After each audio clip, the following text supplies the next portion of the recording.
stepped up and say, or anything like that? Does that bother you? Okay, I won't do it unless it's really obvious something, okay? And you might have already seen it anyway. Okay, good enough.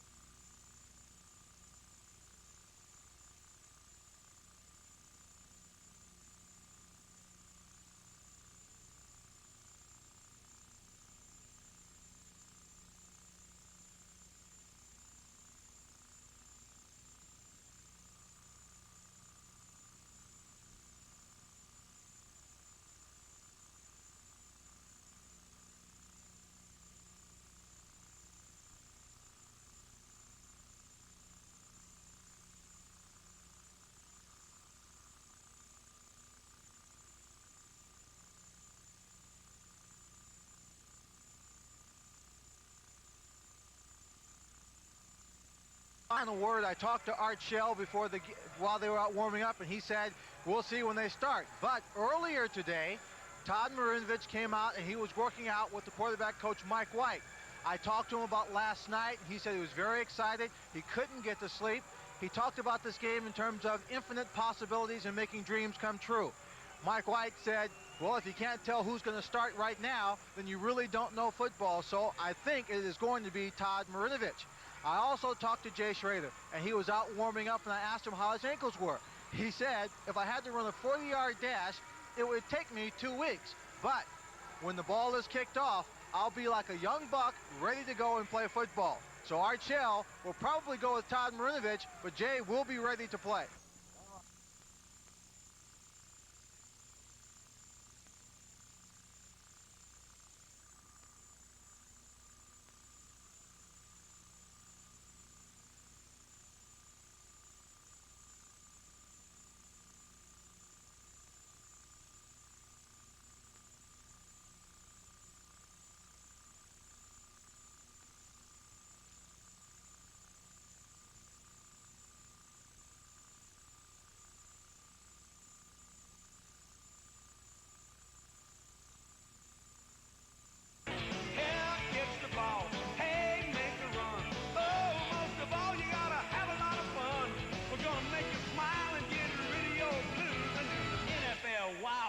Boogie for you.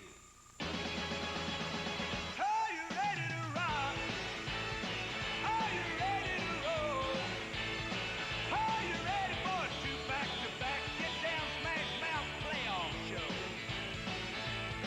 We're gonna make you smile and get rid of your blues and do the NFL wild card boogie for you. Are you ready for the football?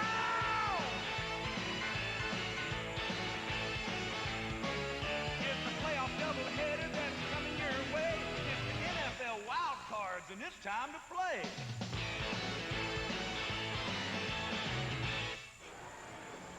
You are looking live at Arrowhead Stadium in Kansas City, where the road to the Super Bowl begins with this AFC wildcard matchup. It's the Los Angeles Raiders against the Kansas City Chiefs.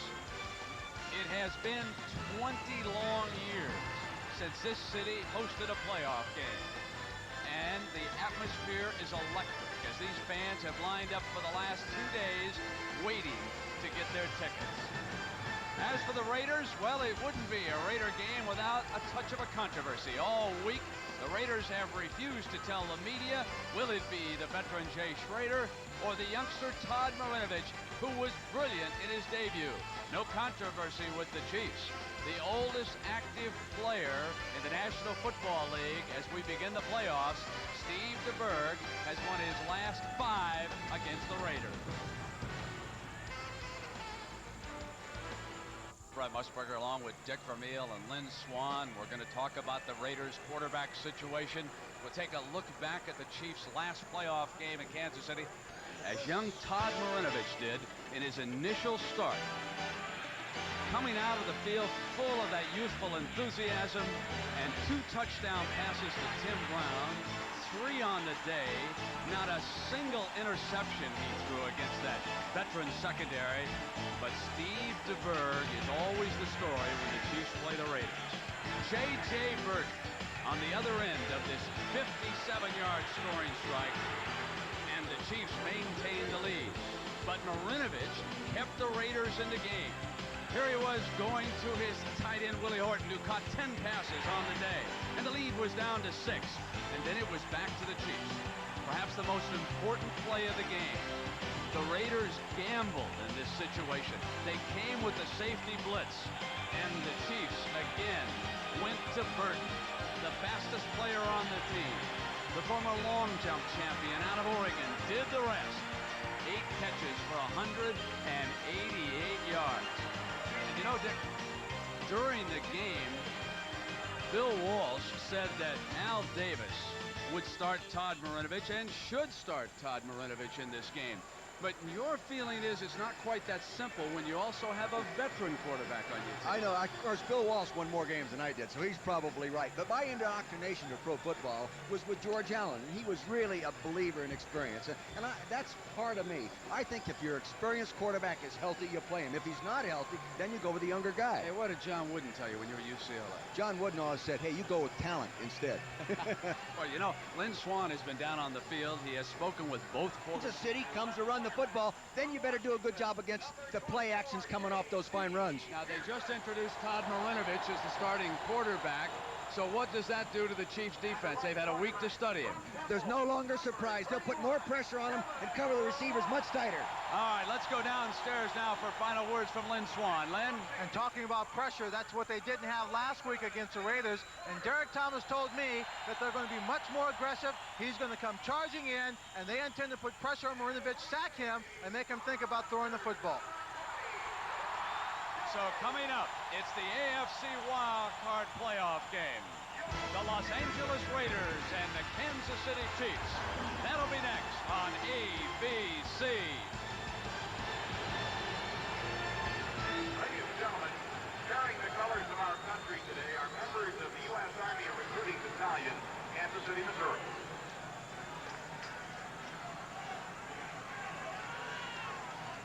Ladies and gentlemen, to honor America and the many thousands of individuals defending our country worldwide, please stand and join with Kansas City's own Patty DePardo in the singing of our national anthem.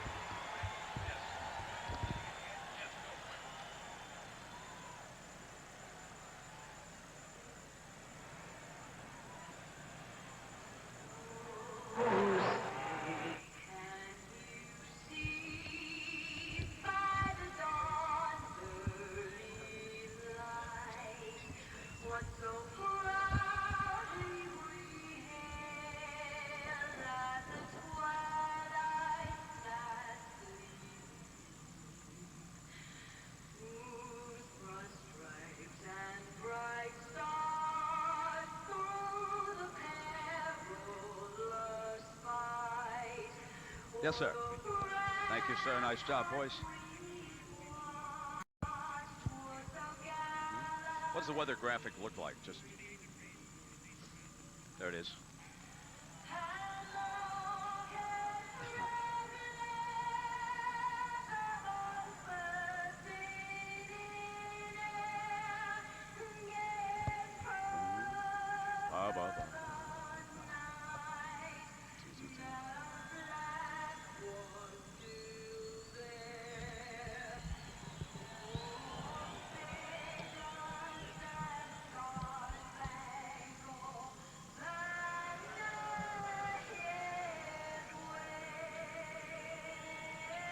Yes, I am. Thank you. I'm sorry I said the Oakland Raiders, but It was good. Actually, it was better to do it there. That's a good spot for it. It worked out well. I'm glad we got that out of our system. thank you. Anything.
A sellout crowd, more than 77,000 here today. Good weather conditions for this playoff game. Temperature near 40 degrees. Our referee Jerry Mark right there in the background. We had a little snow flurry this morning, but no forecast for any more. It's tails. Kansas City wins the toss. So the Chiefs, having won the toss, will have the first possession. That means the veteran Steve DeBerg will go to work. And I know that Dick Vermeil is among the coaches who believes that sometimes it's better in a playoff game to lose the flip and go on the defense on that first possession. It is. I've made a few mistakes in the past by not doing that. So we'll get an opportunity here today to see the Raiders and the Chiefs go at it for the third time this season. Kansas City won both meetings during the regular season, coming from behind in their first contest here at Arrowhead, and then with their performance last week in the Los Angeles Coliseum, earning them the home field advantage. And the story out of that game from a Los Angeles perspective was this young man. 23 of 40 for 243 yards, 3 touchdowns, no interceptions, and the word you keep hearing from everyone about the job he did is poise. And I'll tell you, poise and touch on the football. You know, he doesn't have the real strong gun, but it's strong enough to throw anything he has to throw to beat you. Every time I see a left-hander wearing number 12, it reminds me of one Kenny Snake Stable. And here is a number 12, a left-handed quarterback in the silver and black. We get ready to get this one started. Stratford back deep for the Chiefs. Torrey Stratford, number 25. Fred Jones, number 80, on the right-hand side. Underway in Kansas City. Stratford at the 15. Seam. Stratford with an excellent return out to the 35 and a penalty flag flying on the opening kickoff.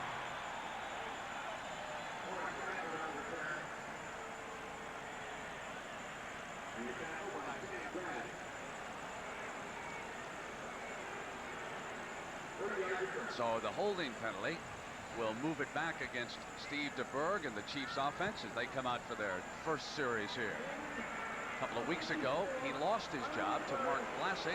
Vlasic injured against the 49ers. DeBerg returns to the lineup, and why not? He has had a brilliant career against the Raiders. Barry Word rushing for 152 yards. He's the big back who has to be stopped here today as far as the Raiders are concerned defensively.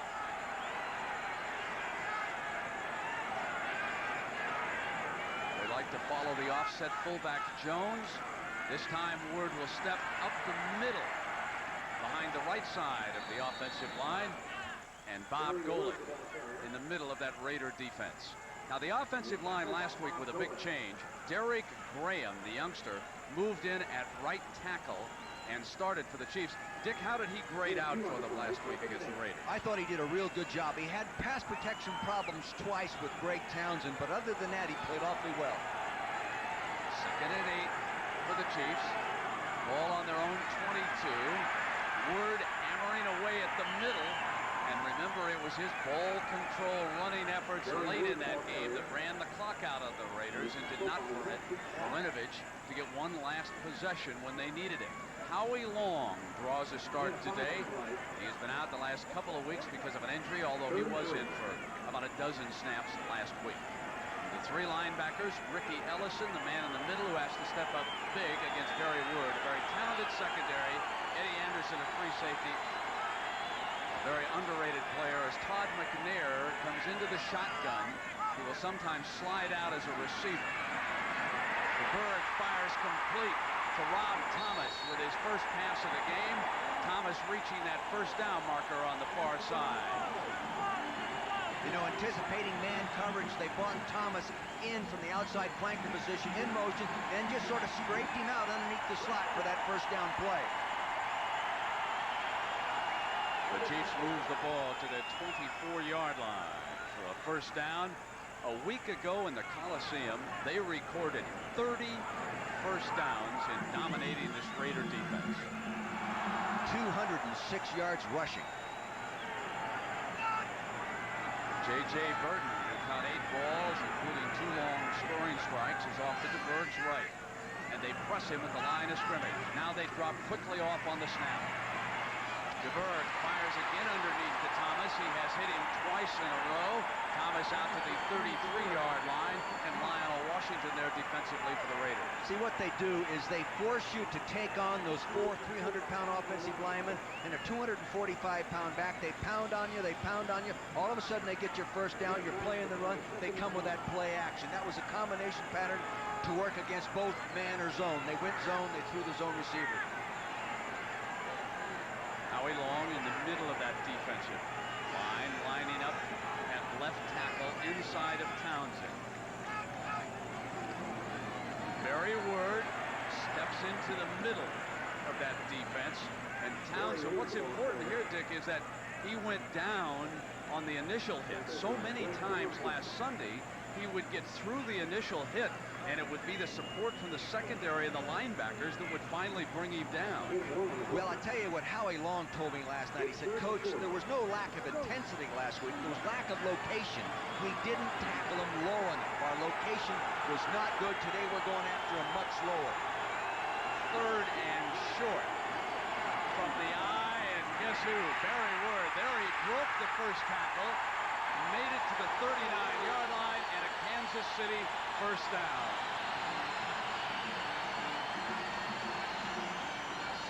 Whenever you run the ball in short yardage from the I formation, you have to rely on your fullback. Follow the big fullback, number 43, Jones. See, he gets the little turnout block out there, and it allows Ward to break up inside, and then just his own power, he runs through people. You've got to get your pads down, and you've got to hit him low, and you've got to hit him with more than 1 or 2 people.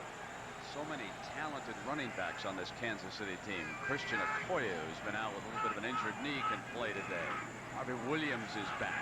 Barry Word stopped on first down, and this is going to leave the Chiefs with a 2nd and 10 as Scott Davis, number 70, came up big. You know, Scott made a few of those plays last week, and this is what the Raiders have to do. They have to shut down that first down run, and I think the way they can do that, Brent, is be more aggressive with the charge of the down 4 linemen. Last week, they looked like they did a lot of reading and flowing. I think this week, they're going to attack a little bit more and take those big people on. 37-year-old Steve DeBerg, oldest starting quarterback in the NFL, and with Pat Leahy off the active list for the Jets, the oldest player in the NFL. In uniform as we begin the playoffs. Off a play fake, buys himself time, and hits his fullback, Jones. So the running back who has not carried the ball from scrimmage once slips out and burns the Raider defense as a receiver, something he has done against Los Angeles in the past. Well, again, you see, Jones is their lead blocker. He never carries the football, hasn't carried the ball once all year. But he goes to lead block instead of blocking. He slips out into the flat for the completion. Take a look at this. Now, you'll see what I'm talking about. Again, earlier we talked about his blocking the linebacker. This time, he's not going to block the linebacker. He's going to slip out in the flat to the right side of your screen, play action back. There he is. See, defender's not even seeing him come out there. First down. 16 yards, takes it inside the Raider 45-yard line.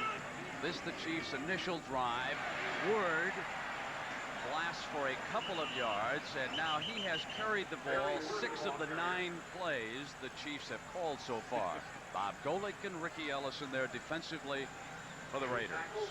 Here's a good graphic on where he has been very effective the last 4 weeks, as you see by this graphic. And he gets better as the ball game goes. You watch him run last week in that second half. He was really moving. Now they will change the pace a little bit as Marty Schottenheimer sends Harvey Williams, number 44, the young man from LSU, into the game, out with an eye injury last week. He's a little flashier, gives him a little more dash out of that backfield. DeBerg gets time again, fires to Thomas. That's his 3rd completion on this drive. So it was Burton last Sunday, and today it is Rod Thomas who has caught 3 for 18 yards. You know, they put Harvey Williams in there actually as a decoy. He is their outside runner, their elusive runner, as you said, Brent. This time he was the pass protection man. Moss, the linebacker, came, he blitzed, he blocked him nicely, allowed DeBerg time to throw that completed pass. And getting a pat on the helmet for his blocking effort that time. Last time playoff game a year ago down in Miami, the Chiefs were only 1 of 11 on 3rd down. They've already converted 2 here today. And Barry Word breaks off that first defender and gets inside the 35-yard line, close to a first down. This is going to depend on the spot. Lionel Washington makes the hit, and Howie Long cleans it up. They're going to measure. I would assume right off the bat that they will go for it, Brent. They have momentum. They want to get this crowd even into the game a little bit more. They've been very good on 4th down situations and converting 12 of 20. Chances are they're going to go ahead and pound at it. If I had Barry Word, or hey, why not put in your 260-pounder? He's ready to play. Christian Okoye. See, people criticize Kansas City for their style of offense, but what they're doing is taking advantage of their talent. A little bit short, he'll go. If you've got a 260-pound running back and a 245-pound running back, might as well give him the ball. And they are playing this like the New York Giants of a year ago. A 7-minute drive here with their first possession. Coming up to their 4th down, and of course Bill Parcells made a living off of 4th downs and the Giants' drive for a championship a year ago. For the season, the Chiefs are 12 of 20 on 4th down and make it 13 of 21 as Word goes behind the middle of the offensive line. Barry Word is a remarkable story. He was suspended and actually spent time in prison down in New Orleans for intent to distribute cocaine. Then he came out and decided that he was tired of football, left the team, went back to the East Coast, and the Chiefs came after him a couple of seasons ago. Carl Peterson contacted him. The young man passes a drug test twice a week, and here he is, one of the fine runners in the National Football League, blasting through the middle to the 20-yard line. Real good job by David Schott, Tim Grunhard, and David Lutz inside. See, good block right there by Grunhard, number 61. The key block at that. He blocked the nose guard. The nose guard went to the offensive right. He ran in behind him and picked him. Good job of reading that block. Just like last Sunday, the Raider defense having difficulty stopping the running game of Kansas City, and that makes everything else open up for the Chiefs.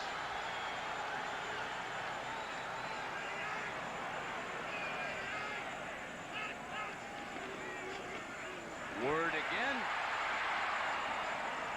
Got a couple of yards to the 17-yard line, and Eddie Anderson, number 33. Certainly Ronnie Lott gets and deserves a lot of publicity, but I know, Dick, that you feel, along with a lot of other football folks, that Anderson is really underrated. Yeah, he plays really good. He's their leading tackler. He makes plays. Last week he was a little too aggressive against play action passing and got burned. And of course, what makes that play action work is the success of a running game, because they need run support when Barry Word starts to crash behind the tackles like he's done here so far in the opening quarter. Ricky Ellison there defensively. Right. See, we're up to almost 10 minutes on this drive, and they haven't thrown them for a loss of any kind. They've got to come with some kind of defensive call that includes linebacker blitz that is tough to pick up by the zone blocking of the offensive line, and see if they can't hit it with the backfield. They want to start the Atlanta-New Orleans game early. This may be the quickest playoff game in history. There's the brain trust. Archell's still got time to change his mind and start Jay Schrader after all. 16th play coming up on this drive for the Chiefs. Barry Word, and there's the best defensive effort, and it was Ellison, number 50, getting across the line defensively for the Raiders. And that will force the Chiefs to go for a field goal. Big play by Ricky Ellison. Here's what I was talking about. See, you got to commit your linebacker, get him up inside there. Don't let him get bumped off by an offensive lineman. See, get in and throw him for a loss. They're going to have to do that more in this ball game all 4 quarters. Of course, when you're doing that, you're singling somebody else up, so then the play action works a little bit better. But you might as well stop what they do best first. They'll run the ball. One of the great veteran kickers, Nick Lauer.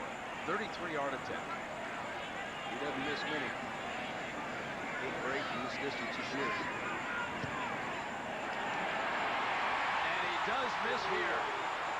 The Raiders have to take heart. After that ball control drive by Marty Schottenheimer's Chiefs, the team comes away empty. We'll be right back.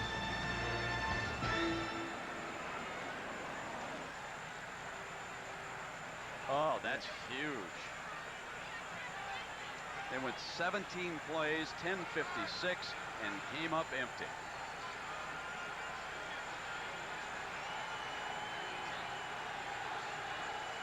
Dick.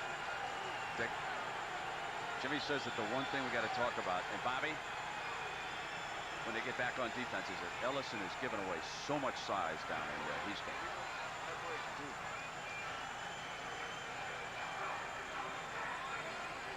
Didn't he miss 2 last week?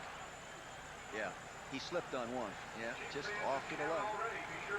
That's his first. Yes. Yeah. Oh, that's good. The reason it's good is he was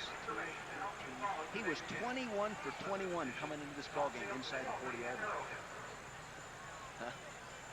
That's outstanding kicking. Look at Lowry. He's talking to him. That's good. Huh? Okay, go ahead.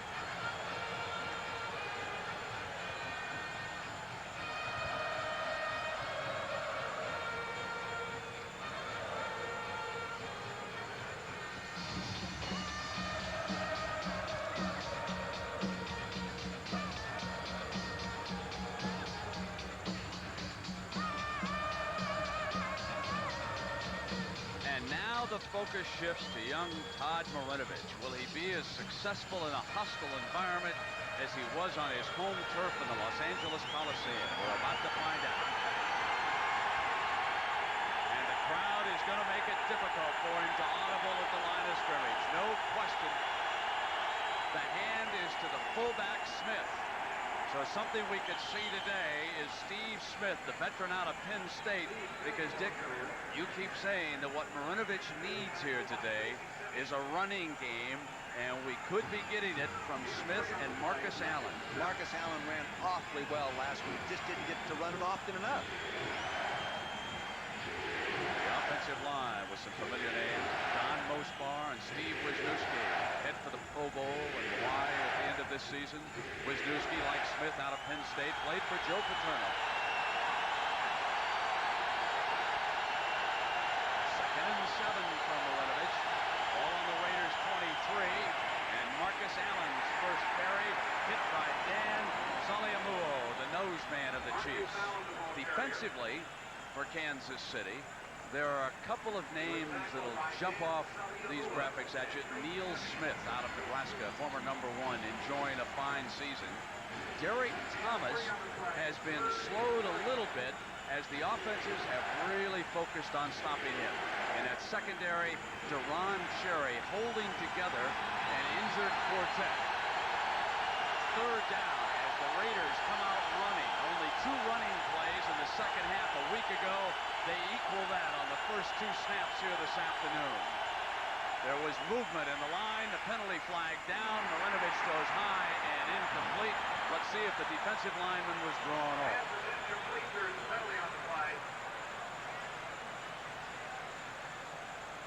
I didn't see any offensive player move. They're closer to it. Well, you're right. Yeah. Dick, how disheartening is that missed field goal from Marty Schottenheimer and the Chiefs? Well, Number first off, 63, defense, 5-yard penalty, first down. here's a look at that. You'll see the man move on the middle of your screen. They're getting ready to crank up and go up. There he goes. Right there, that's Bill Moss. No offensive player moved or left the hand. Of course, he thinks someone did.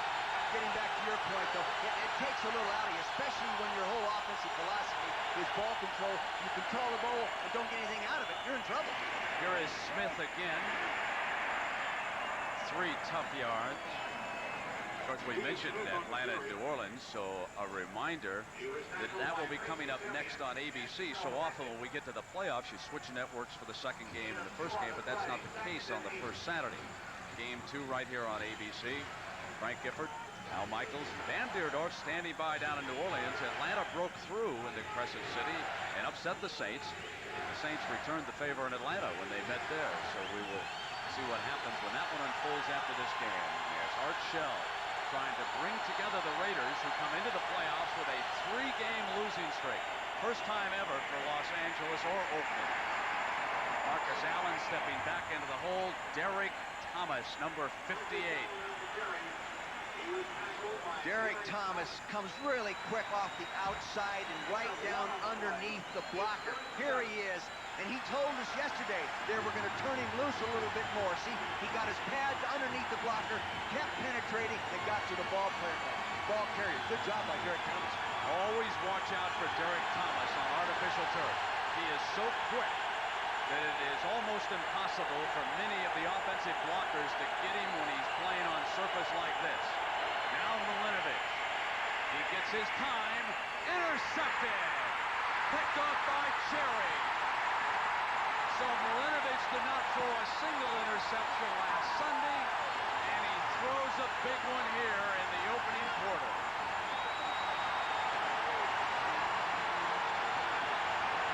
He comes out of a robber position. He gives the impression that he's going to go too deep to the left side of the screen, number 20. See, instead of dropping too deep, he comes into what we call the robber position. Hard to read that defense. Even veterans make a mistake on that one. Is it possible that they're showing young Milinovic some different defensive looks in this game? No question they're going to do that, because last week, you know, he threw a couple touchdowns against this type of defense to Tim Brown.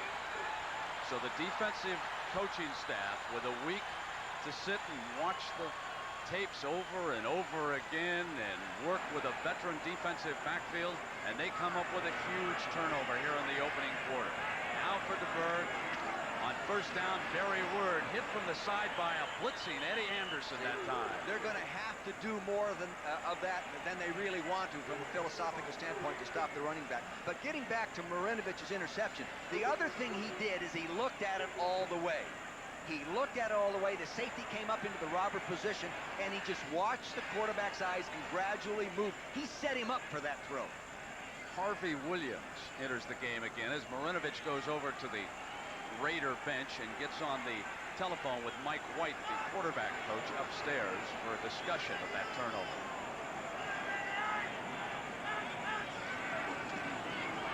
This is Williams getting his first carry of the game. He picks up a couple of tough yards as Scott Davis and Bob Golick, a couple of fine defensive linemen, take him down. So the first quarter coming to an end here, a scoreless one. Kansas City missing a field goal, and we'll return with the second quarter between the Raiders and the Chiefs after this message and a word from our ABC station.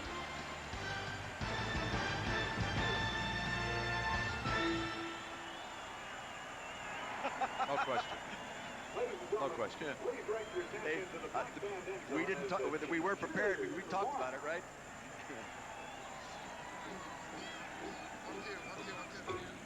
Bob. Good. Good. Bob. That's a new look.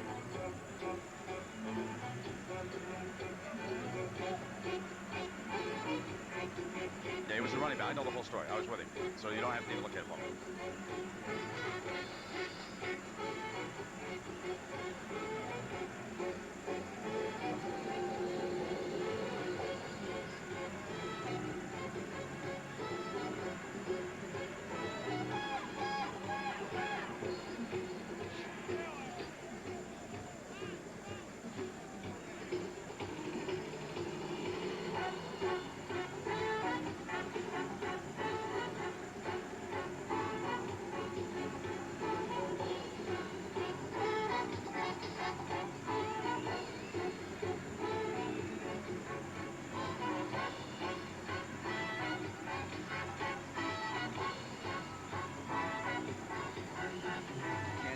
For your introduction is, if you want to, they've been about 45% conversion on third down. Pretty good percentage. It's number 3 in the AFC, Brent. These simple rules under a program we call FanFare. Please respect the rights of those people sitting next to you and refrain from using vulgar or abusive language. If you drink, please drink in moderation. If you need assistance, don't take matters into your own hands. Last week in Coliseum, both teams had scored at the end of the first quarter. It was 7-all. Barry Ward had crashed in, and Tim Brown caught that beautiful 26-yarder from Marinovich. 3rd and 9 yards here for Kansas City. How have the Chiefs been on 3rd down this season? Well, they ranked 3rd in the AFC, 6th in the NFL in converting, 44.9, let's say 45%. So they have been pretty good. Down in this area of the field, it's tougher to convert the 3rd and 9 than it is out in the open field.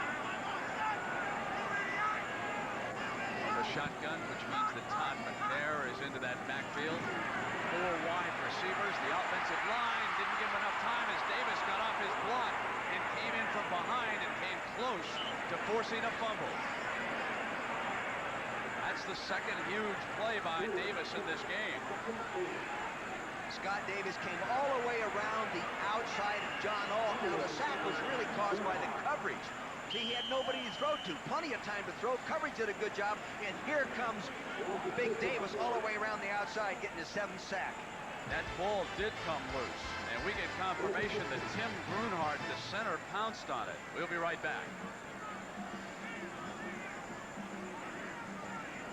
Bobby, you gotta take me to the end of that replay. We had a fumble. Okay? Take me to the end and let me see Grunhardt. Bernard's hurt. Yeah, he's not. The end of the replay, okay? You got a fumble on the yeah.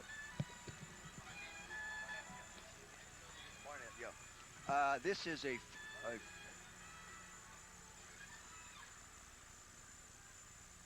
47-yard attempt.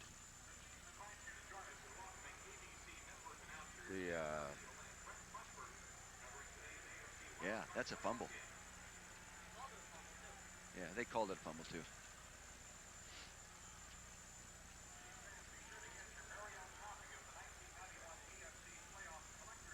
This is a 47-yard attempt here, Brent, is that right? Is it 47? Yeah, 47 or 6. And he missed 33, didn't he, Raj? 4 for 7. 4 for 7 this year at that distance.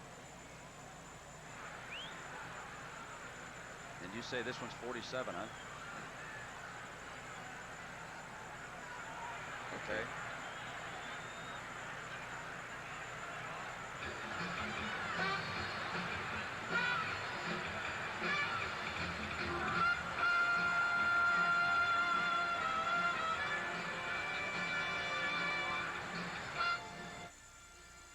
Yes, and then show how Barnett went down. You got it, babe.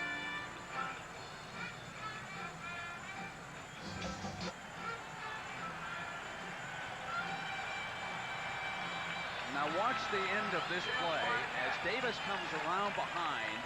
He is able to knock the ball free, but center Grunhardt alertly gets down on it, and it will set up a field goal opportunity. But meanwhile, Barnett was running this pattern, and Ronnie Lott came up and gave him a shot from that strong safety position, so he was shaken up, but he's all right now on the sideline. You know, as we noticed in evaluating the game tapes from last week, the Kansas City wide receivers did a great job of blocking those guys. That's probably why Lott went after him. A 44-yard attempt to make it 47. He has missed from 33. This one's wide to the right. So Nick Lowry 0 for 2. Oh, that has to bring up ugly memories here in Kansas City of that last time the playoff game was here. Wow, we'll be right back.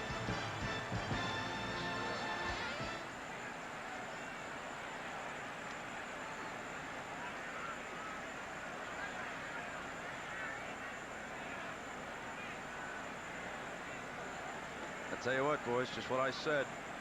Just what I said. You leave these guys in the neighborhood, boys.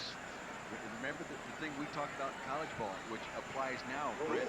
This ball control is great, but the percentage of big plays higher is better. You know, hey, they control the ball and putting points on one big play they're in.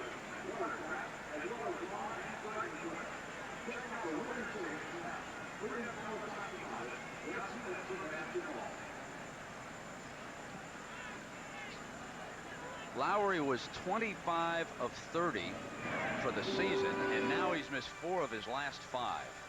That's unbelievable. What? He's the most accurate field goal kicker. Let me have a in the picture of NFL. Lowry coming back. I want to just tag this story with him, okay?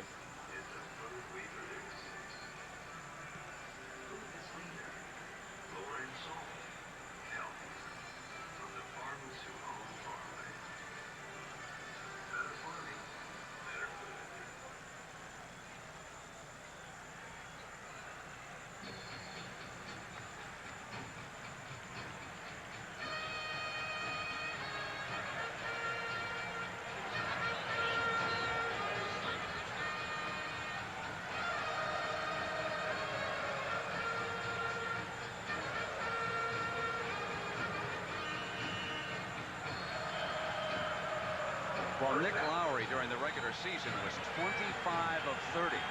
But now he's mired in his worst slump, having missed 4 of his last 5. And he is noted as the most accurate field goal kicker, perhaps in the history of the league. Marinovich on first down goes long to Galt. And he was defended by Pearson.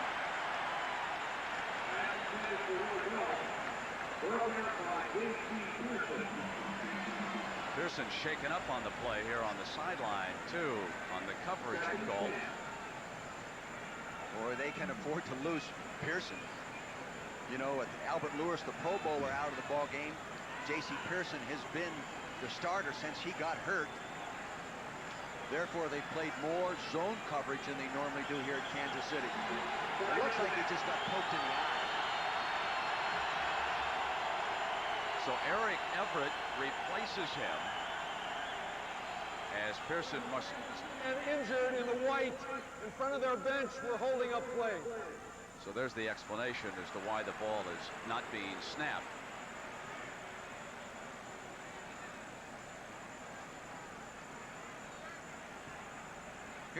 Here's Galt, number 83, going back for the football. Now he goes up and see the one hand. Yeah, his left hand goes in the face mask and gets him, it looks like, in the left eye.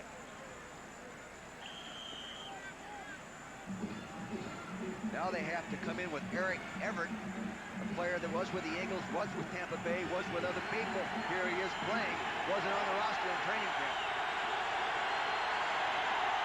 2nd and 10. Ball at the 30, handed off to Marcus Allen. And he gets to the 37-yard line. We want to pause now 5 seconds to allow our ABC stations to identify themselves.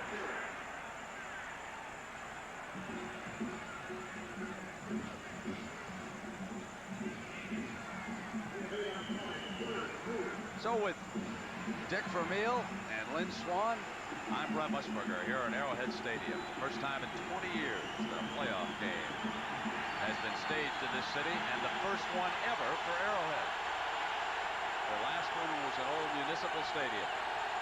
3rd and 2 for the Raiders. This is Allen again, getting outside, and a Raider first down, out of bounds at the 47-yard line. You know, Marcus was really impressive to me last week in watching him run. You start thinking as a coach that maybe a running back 31, 32 years old has lost a step. But this guy did not appear to lose anything in last week's ballgame. He's healthy and ready to run. Taking a look at the first quarter stats, hey, 3 minutes time of possession, 12 minutes time of possession. Totally dominated, but no points scored by Kansas City.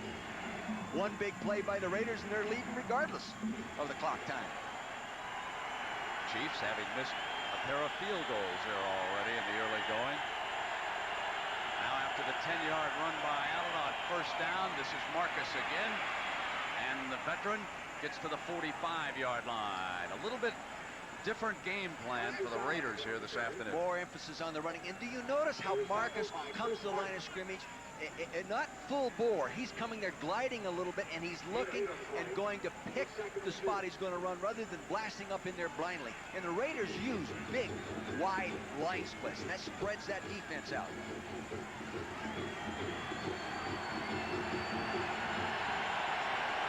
Eric Everett still playing at the left corner.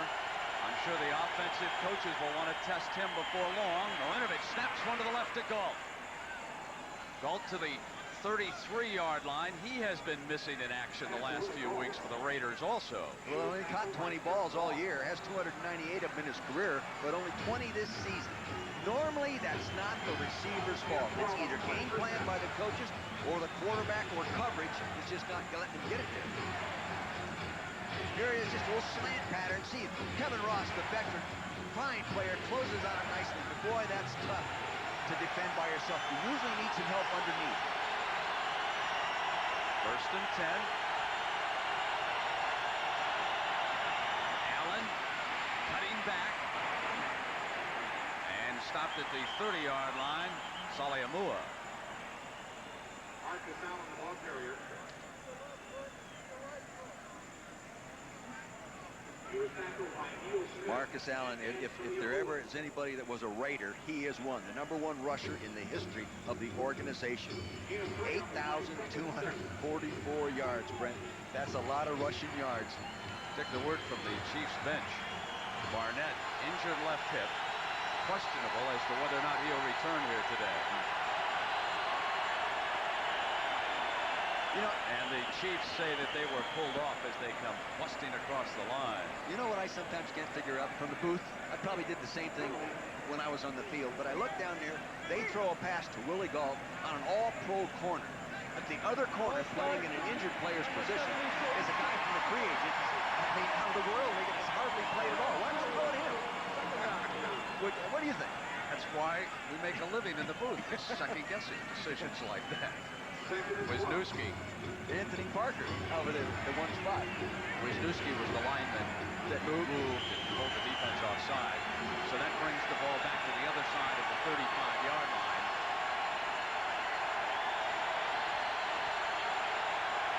And now the tight end, Horton, lining up in the backfield. He'll slip out. Marinovich hit from behind. The ball is free, and the Chiefs recover. Moss pounces on the free ball.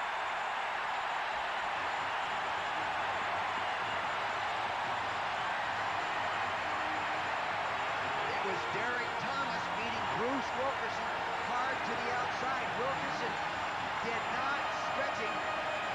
Straight drop back pass. Going to set up a 5 step. He's looking. See, there comes Thomas all the way around Wilkerson. Wilkerson's going to have to jam him and slow him down.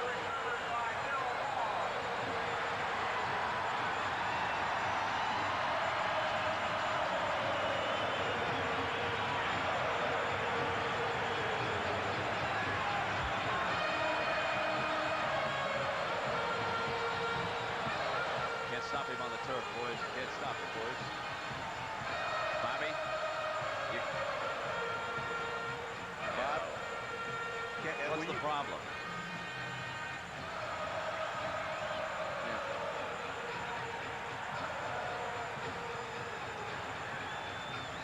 Bob, if you get a chance of another ISO on Derek Thomas, it would be a good time to tell the audience what he told us yesterday in the meeting. You know what, boys? We saw the ball recover. Knocking the ball free. I understand what you want to do, but it's okay, boys.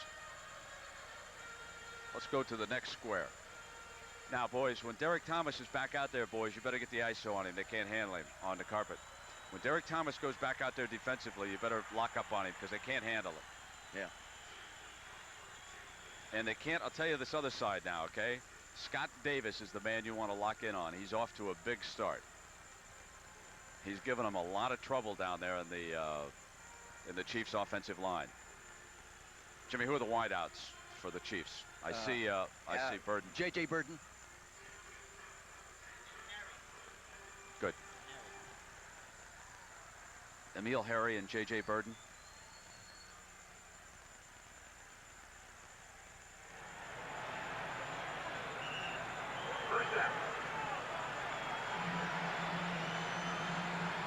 Derek Thomas turning in the big play for the Chiefs defense. They have the ball on their own 43-yard line. We're scoreless. We're in the second quarter. The Chiefs and the Raiders. And DeBerg is 4 of 4 for 34 yards against Los Angeles here in the first half.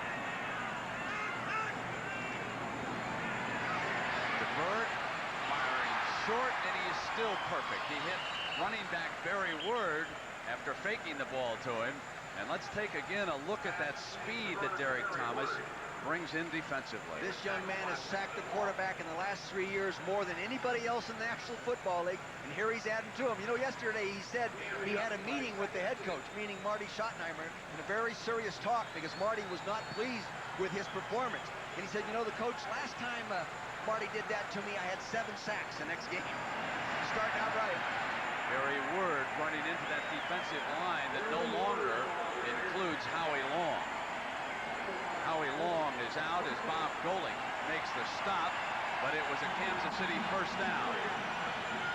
But Kansas City has been super at taking the ball away. They took it away 33 times this year, 45 times last year, equals the Philadelphia Eagles for the last 2 years. They've taken the ball away 78 times the last 2 seasons. That's a lot of them. That was Earl Leggett, a former star with the Chicago Bears. Their coach talking to Howie Long along the Raiders sideline. DeBerg, beautiful play fake. Firing, deflected, intercepted by Lott. Ronnie Lott to midfield and still moving to the 44-yard line as John Alt finally brings Lott down. Ronnie's 9th interception of the season and a 36-yard return.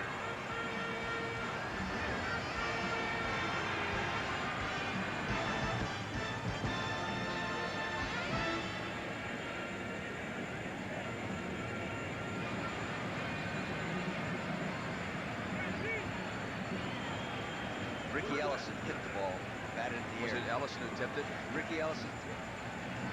Yeah, I see it. Let's get that one. It's all Ricky 22, Ellison. I boys. think, wait a minute, maybe it wasn't Ricky Ellison. Let's see.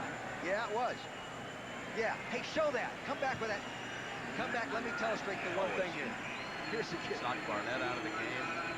He's made an interception. He comes to play, boys. He comes to play. All the way to the start, so we can show him run. So we show him run. We show him. I'll do it like this. So you watch him attack the run, and then he wheels around. Okay.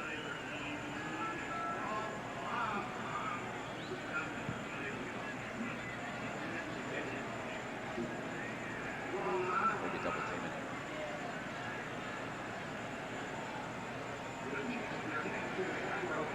Did you see the whole play, Dick? Yes.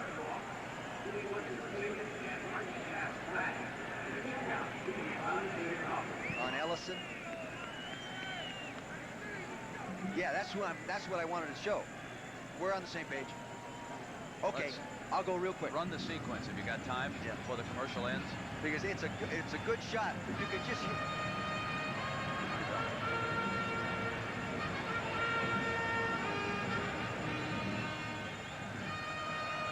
Ricky Ellison reacts to the play action fake as if it's run, and then he bails out. Watch what he does.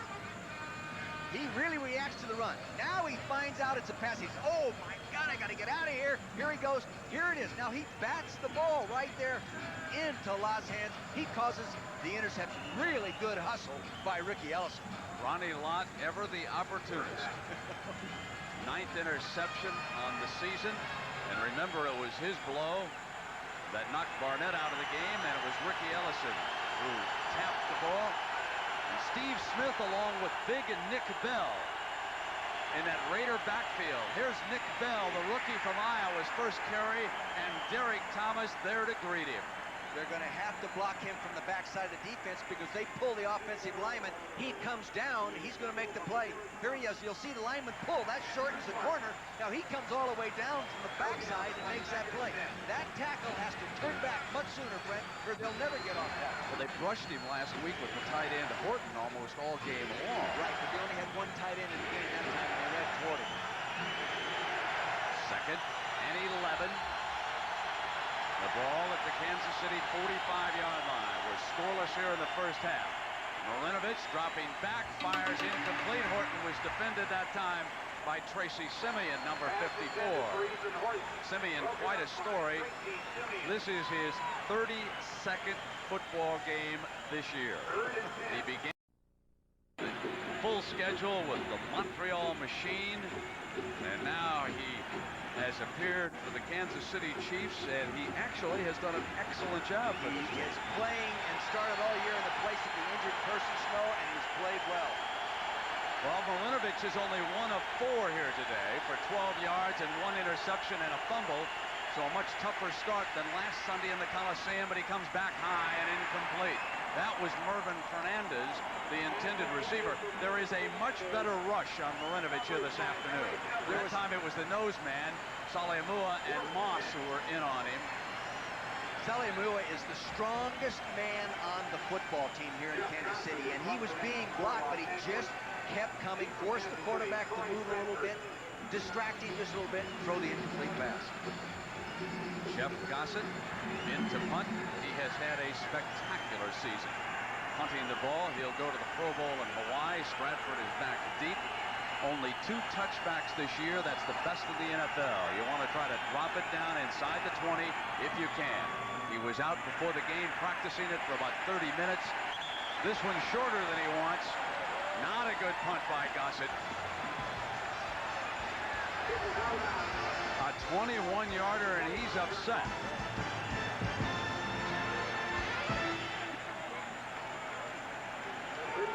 What's Gossett angry about? What did he signal the referee about? Did they try to do something to him? You might want to...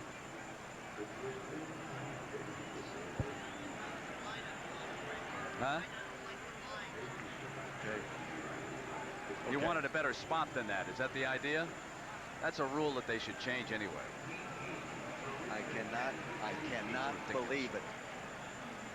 You got a World League corner against world sprinters out there, and they haven't thrown the ball at.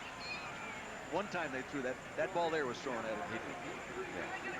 Yeah, you know, I agree. Yeah.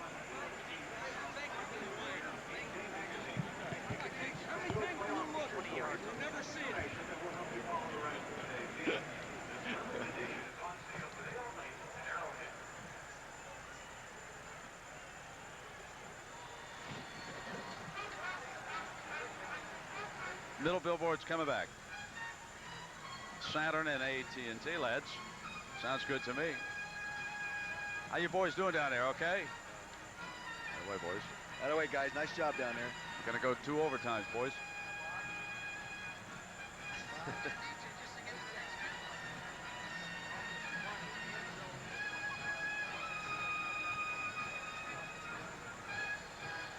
All right.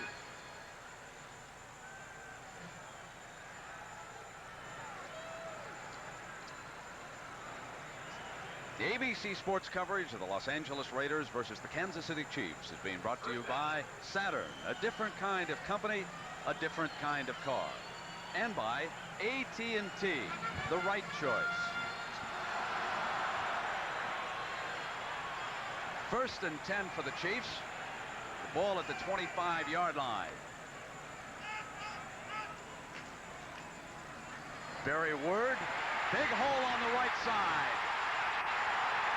Word almost to midfield. A 23-yard run by the Kansas City tailback. Good double team off tackle by the tight end and tackle. Kick out block by the fullback, you know, and then he just found his way. This is what, here it is. Hayes 85, Derek Van 74. See, double team block now. Then a kick out. Now watch him hit that crack right there. See, that's what he can give you that Christian Okoye cannot give you. He can't bounce through the cracks. This guy can. 15 carries for 62 yards for Word so far here in the first half. Again, to the Raider 49. 3 more yards. He was tackled by Winston Moss and Ricky Ellison. Gain of 4 on the play, 2nd and 6.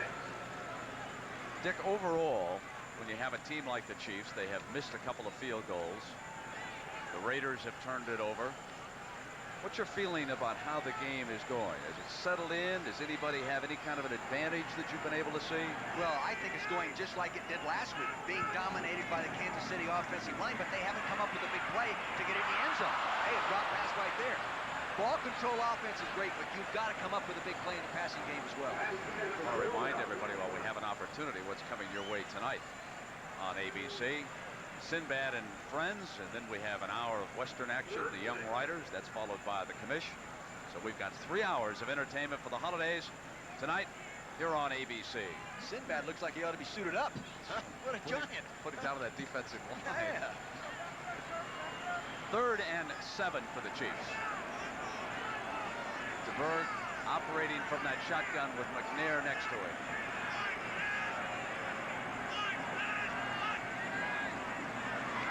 Four wide receivers are out. Good protection, and he fires complete to J.J. Burton, who was the key man last week. 17 yards. He's just a wisp of a receiver, but can he move when he gets daylight? Yeah, he weighs 151 pounds, soaking wet. They ran a crossing pattern underneath that deep square in pattern, but the whole key to that was the Raiders only used a 3-man rush, and therefore DeBerg had all the time he needed to allow that pattern to develop.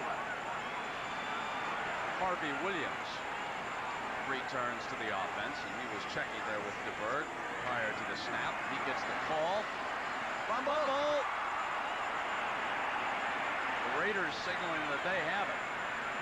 And they do indeed. Brent, you know, I don't have all the answers, but that is one of the negatives of rotating running backs. A running back comes in there, he's cold, he's been on the bench, then he gets in the ball game, his first carry, it isn't like he's been into the rhythm of the ball game, and the ball is not strange in his hand, but I'll tell you, they fumble more often than the guy carries it all the time. Here you can see right there, Greg Townsend reaches in and pulls it and strips it out. Winston Moss pouncing on the loose football, and it's the Raiders' ball.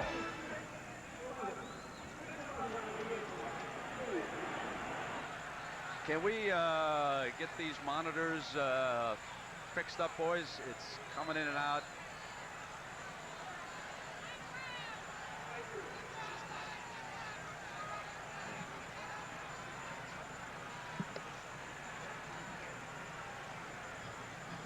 I'll tell you who. Pardon? No, he's going to run it.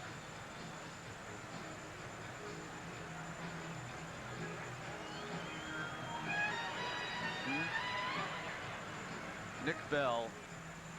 They're going to. Now let me ask Roger. Give me the turnover situation here. I've got it's 2-2. I've got an interception apiece, and a fumble by Marinovich, and I got a fumble by a running back. Okay. Here's the team. They've got to be concerned right now, Bobby. They've got to be concerned about Marinovich's turnovers. Okay. And they do not want to turn it over right here. They've got to try to get the ball up the midfield. It's the things I think the scoreboard says we're going the Raiders' way. Well, I think the game's going the Raiders' way, okay? Kansas City all year, they're plus 11 in turnovers this year, plus 27. Right now, they're even. What was their score against San Diego? 9-7? Yes. That's their last win of the season.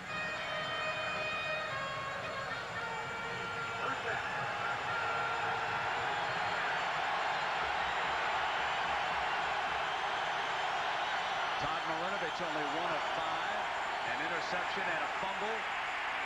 Drops it back inside and almost intercepted. Chris Martin with a chance. It was down low. Made a reaching try on the ball. So Marinovich little off his rhythm in this game. Well, he threw it behind Steve Smith, who was running a delay from the fullback position out underneath the tight end, and he just threw it a little behind him. Nick Bell, his running back. It was 4 games ago that the Raiders last won, and that was a low-scoring game. They used 3 field goals to beat San Diego 9-7. Since then, they were beaten in overtime by Buffalo, embarrassed by New Orleans, and then lost to the Chiefs. Here is Nick Bell, breaks the first tackle, and blasts to the 33. And speaking of the Saints, we will see them later today on ABC when they host the Atlanta Falcons.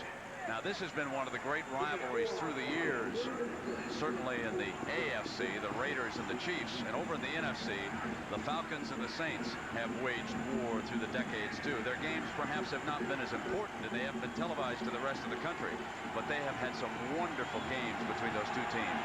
Marcus Allen back in at running back on this 3rd down for the Raiders. Blitz. Stands in, intercepted. Cherry's 2nd of the game, and run out of bounds by Marinovich at the 11-yard line. The 2nd interception by the young Raider quarterback. Ron Cherry picking off 2 today, gets him 52 in his career. Holy mackerel. Taking a look from the top here, you'll see Deron Cherry, number 20, just sitting in there. Now watch the ball right there. He's just sitting in there in a pre-aligned robber position, sitting up in there in that safety position in front of a deep safety. He doesn't play there very often. That is such an unusual secondary coverage that it's tough for a quarterback, inexperienced or experienced quarterback, to recognize. That's 3 turnovers already by young Marinovich. This one giving the Chiefs an excellent scoring opportunity with a 1st down at the 11-yard line. Here is Barry Ward. Play fakes beautiful. Play fake, everybody. Touchdown is the signal. A beautiful play fake, and Fred Jones gets open at the back of the end zone. What Steve DeBerg does as well as anybody in the NFL, that one-handed play fake. I think he was definitely pushed out. Here it is. They're not playing man-to-man down here. They're not playing man-to-man. See him go back into the safeties. The safety, Ronnie Lott, came up. There's McDaniel working back in there. He knocks him out of bounds. The officials right out there makes the right call. Safeties have to stay back against Steve DeBerg.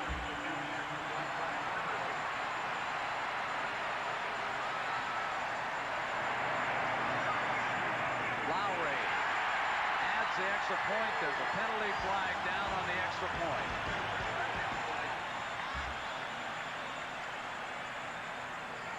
So celebrating over on the Chiefs sideline, and Jerry McBride. Point is good. We have an illegal So it's substitution 7-0. foul. 12 men on the field. Defense. 5-yard penalty on the tip-off. You know, that's almost inexcusable for the Raiders. They were hit with 12 men on the field last week, twice in that game. Jones with a touchdown. It's 7-0 Kansas City.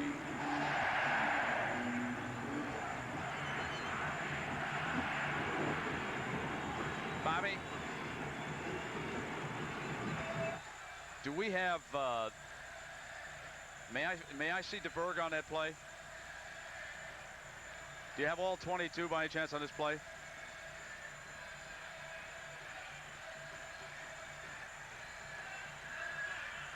How about sooner? The whole series. The whole series. I want to see the whole thing. Well, I want to see the snap. From the snap. Yeah.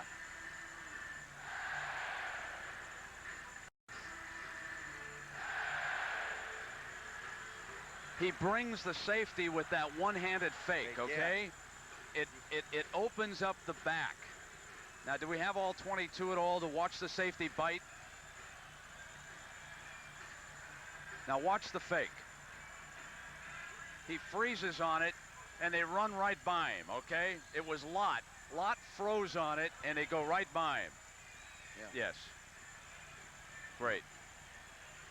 You'll come back with the telestrator. Okay. Now you say that's not reviewable. Is that Lott right there, isn't it? This is Lott right here, is it not? Now, check that sideline for Schrader or Marinovich. Okay. Yeah.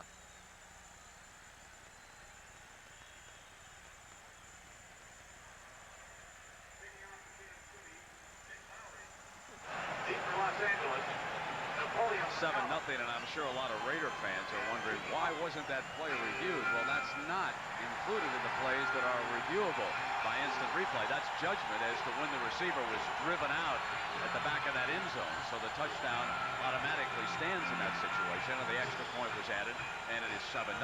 So Kansas City finally gets on the scoreboard. The Raiders have turned it over 3 times as young Marinovich is struggling here in his first road game as a starter.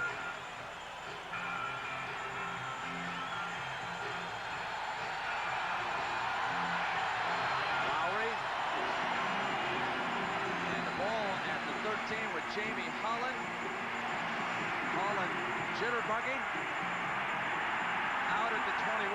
Now let's take a look at the brilliant way that DeBerg play fakes with one hand.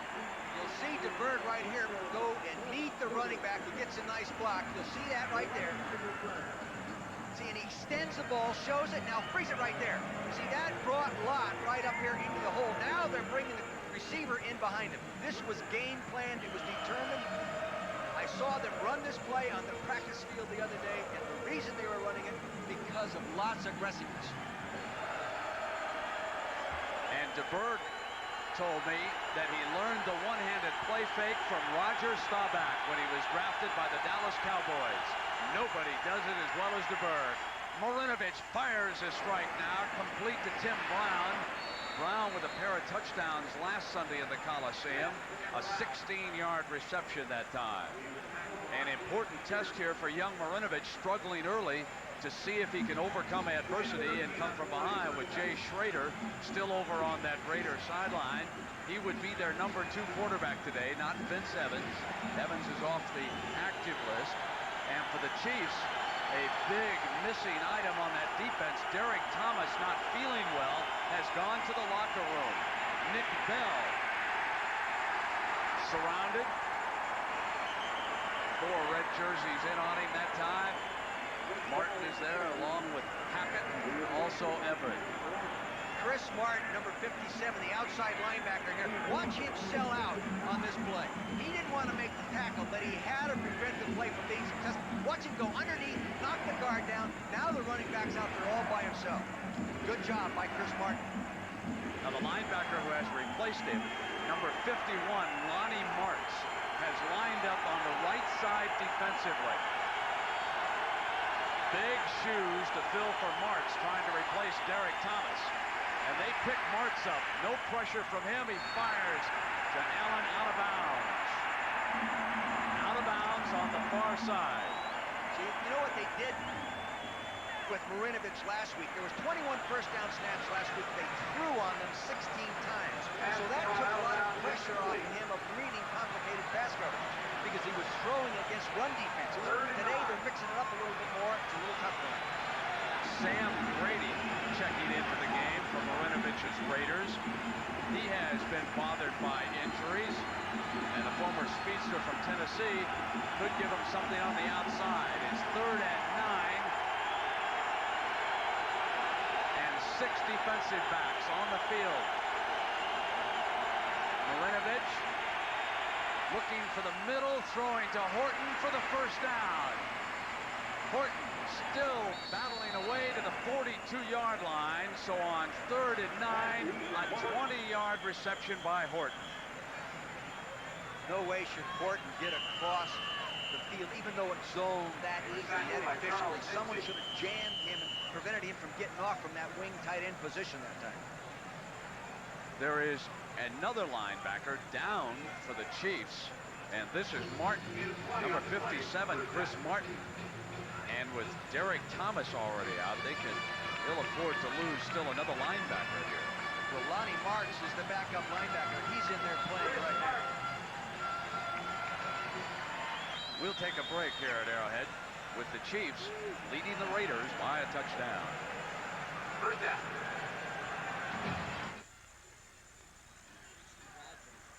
Now it's Tracy Rogers who's in there. What's the word on Thomas? Is he going to... It's 3 minutes. He'll stay out now. He'll stay out till the second half. We don't have to worry about it. But it does give Lynn something. Yes, he was. right here. Where was he? He's gone. I need some water. So do I.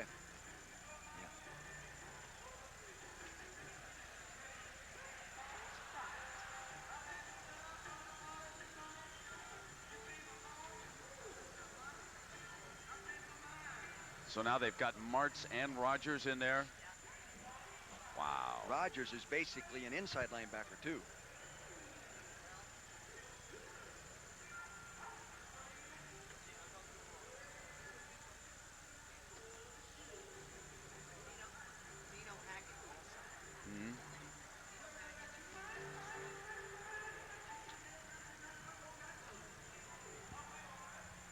You got it.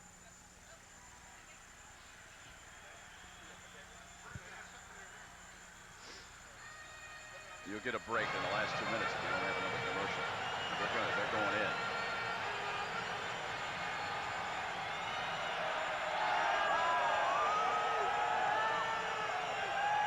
Arrowhead Stadium hosting its first playoff game ever. And the Chiefs lead the Raiders 7-0, 3:12 to go here in the first half.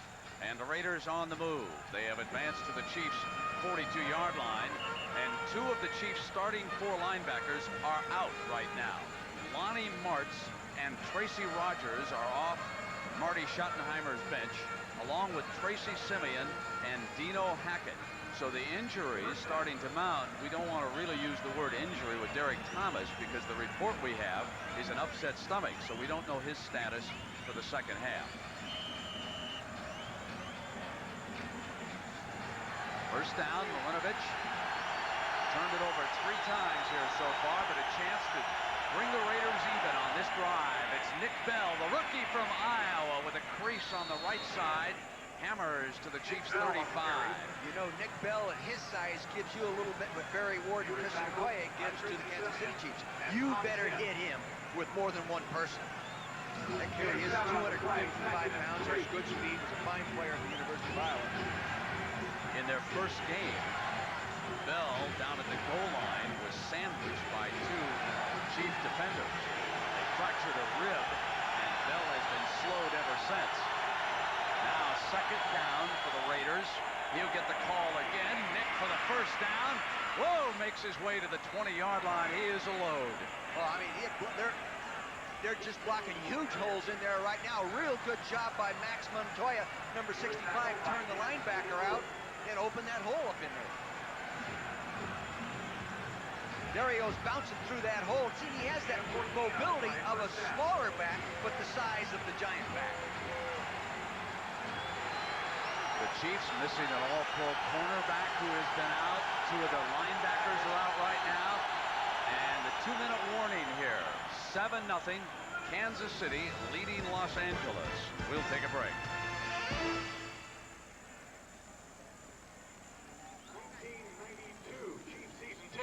Okay.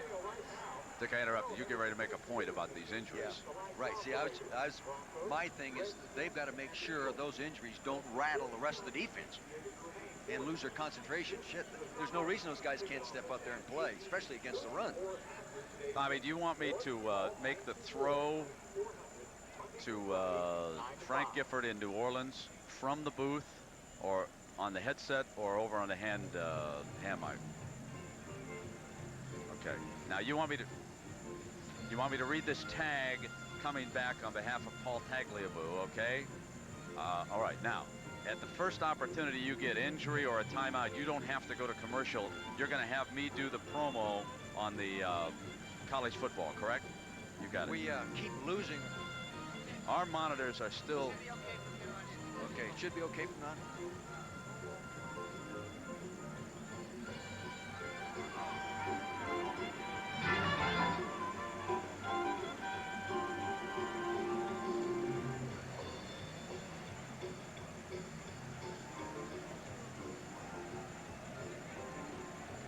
Boy, see, he is the leader. I mean, Martin is? Yeah. You gotta tell us. Yeah. Yeah.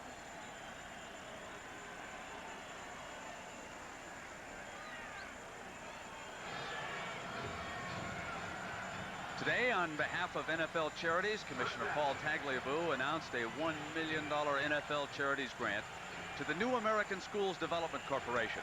NFL Charities has now committed more than $13 million to worthy national causes. 2 minutes to go in the first half. Raiders at the Chiefs' 21-yard line with a 1st and 10 and trailing by a touchdown. Movement on the right side of the offense. Was that Steve Wright, the big offensive right tackle? You know, out of the ball game also, Brent, is the all-pro Ball defensive start, end. number 66, offense. Prior to the snap, 5-yard penalty, first down. Neil Smith is not in on the line of scrimmage, so they have 3 starters out of that front right now.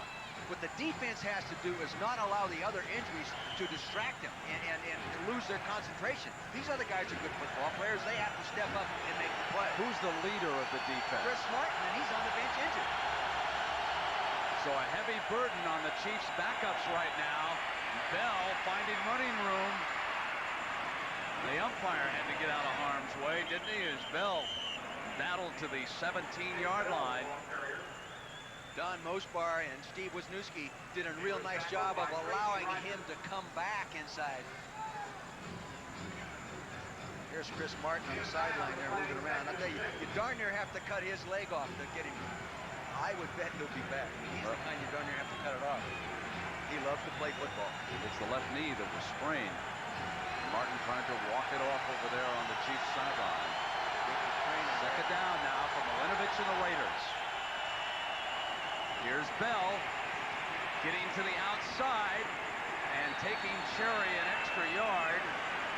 Gets to the 14-yard line. This will be third down at about 3 for the Raiders with a minute to go here in the first half. The fullback on this play, Steve Smith, did an awfully nice job. Now I see why Marty was raving about his blocking ability. Watch him on this play. This is not a lot of fun. A lot of times all it is a headache block. Watch. Boom! Right there. There's that hole up inside. Look at the flexibility and mobility of that big 255-pound back. Third down, the Raiders need to get to the 10-yard line. Milinovich under pressure throws incomplete as Tracy Simeon came rushing up from his linebacking spot. You know, Kansas City doesn't include their linebackers an awful lot. The inside linebackers on a blitz. This time they did it. It was a good call by defensive coordinator Bill Cowher. See, he's going to want to set up short right there and throw quickly. See, there's Bill Moss, 63, and there goes Simeon. Hey, 2 people coming in there cleanly. Someone broke down in pass protection. And the Raiders with a 32-yard field goal attempt. First, we've got a timeout.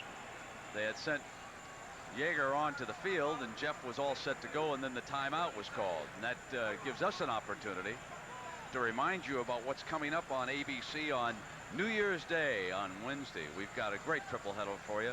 We'll start at 1:30 Eastern Time.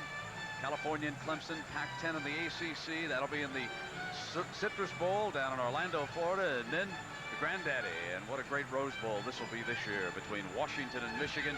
Can the Huskies win a national championship?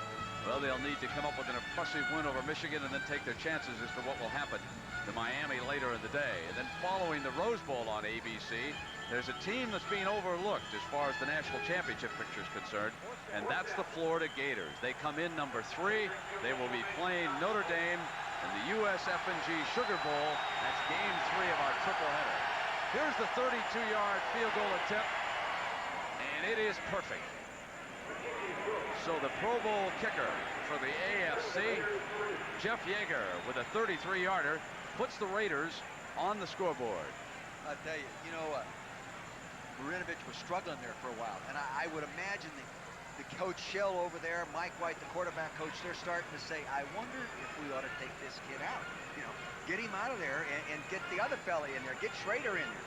But they didn't, and he is really, he's sort of responding. He's coming back a little bit, doing a little better job. I think that's the first time I've ever seen Al Davis stand up while the football game is still going on. I think he's making an offensive call for the next series. I think That's he's Mike talking White to Mike the right right side. there. Not making a call. Al wouldn't make a call. It's a suggestion, folks. You know that. He doesn't get involved in the game plan after. We believe that.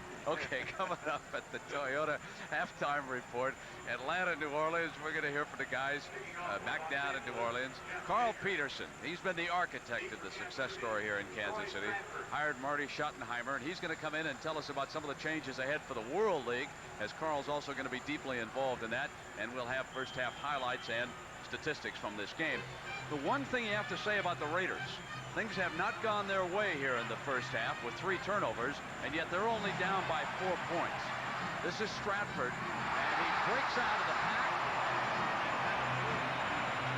There is a flag back where the Raiders kicked it off, so they probably were offside. There's a flag at the other end of the field too, Brent. So you have one of those very often called pushing. With a guy like Stratford, make people kick it to him as many as you can. You see how you lose him in there. He's tiny, he slides underneath people and gets upfield. We have 2 fouls on the play. Number 43, kicking team, offside. Illegal block, number 80, receiving team. Penalties offset, re-kick. So the old do-over here at the first round of the playoffs of the NFL on the road to the Super Bowl, which comes to a northern site, I guess, for only the second time. I remember when it was in Pontiac, Michigan. And that, of course, was the breakthrough by the San Francisco 49ers when they beat the Cincinnati Bengals. You know, Dick, I should take each of our commercial spots when we come out and ask you about each job and see if you're interested. Would you like the Chargers job? I can start. Real buddy. I can start. You have done that to me before, too. Well, let me ask you this, because I'll save a lot of general managers' telephone calls. Are you interested in going back as a head coach, or should I check with Carroll? I'm with ABC as long as you'll keep it. Okay. I think that'll be a long time, to tell you the truth. Stratford Townsend in the end zone. I just can't remember a year when there has been so much turmoil in the coaching ranks as there is right now. I know that in talking to Al Davis, he indicated that he thought Bobby Ross would wind up as the head coach down at San Diego. Bobby did an excellent job, of course, not only at Maryland, but with Georgia Tech.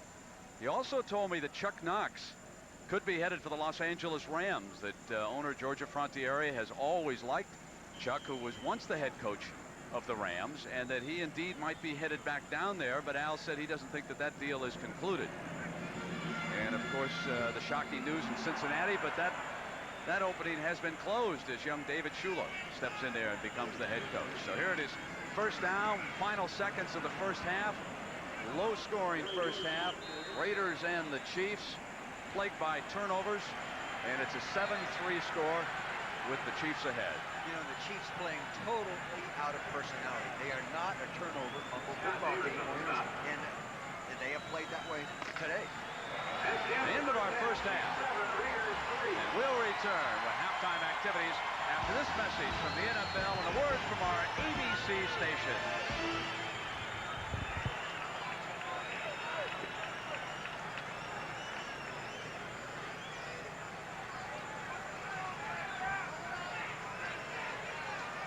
Fans, welcome to a special celebrity version of the Black Eyed Pea Butt Stuff.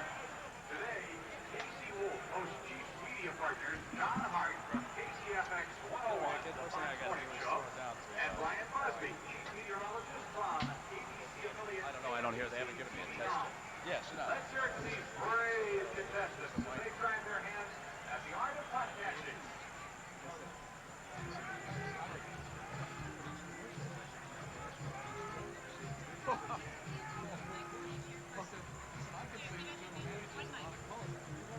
One of them will be representing your level.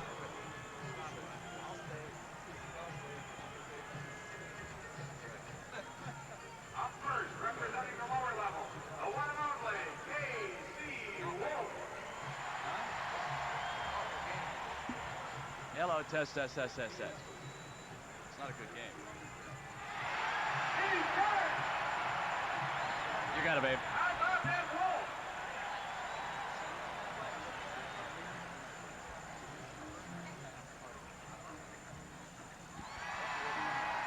He's got it!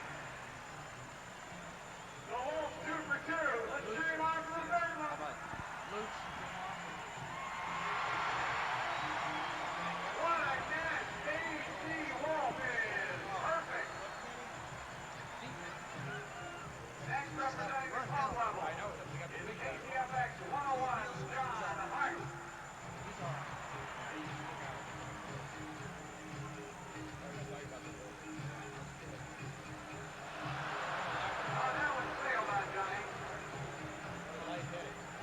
the wind, John. Here, let's go for it now. He got it. Here he goes for 2 out of 3. John Hart. Not bad, though, John. 1 out of 3 bad guys.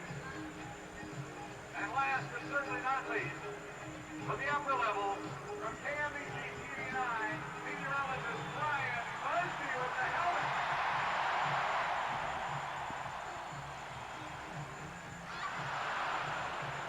It was close. Get this one, Brian. Ooh! Go for it, Brian. In game 1 of our doubleheader, Kansas City leading the Raiders 7-3.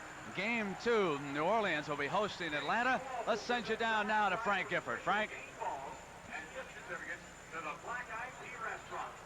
Enjoy Black Eyed Pea restaurants during the holidays. Inglewood Road in North Oakland, North Kansas City. 95th and Flavier in Oakland Park. 40 Highway Owen Road in Independence. And 2 locations in Wichita. Black Eyed Pea home cooking. We're going out for. Yeah, baby.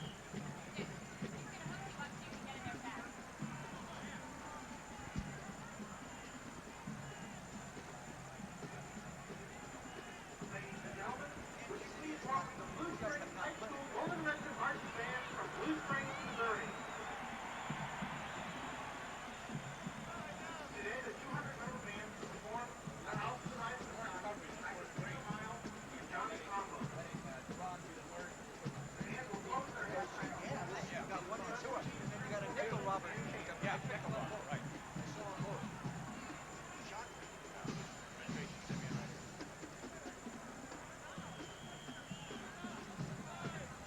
Yes. Oh, yeah. Absolutely. You got it. You got it.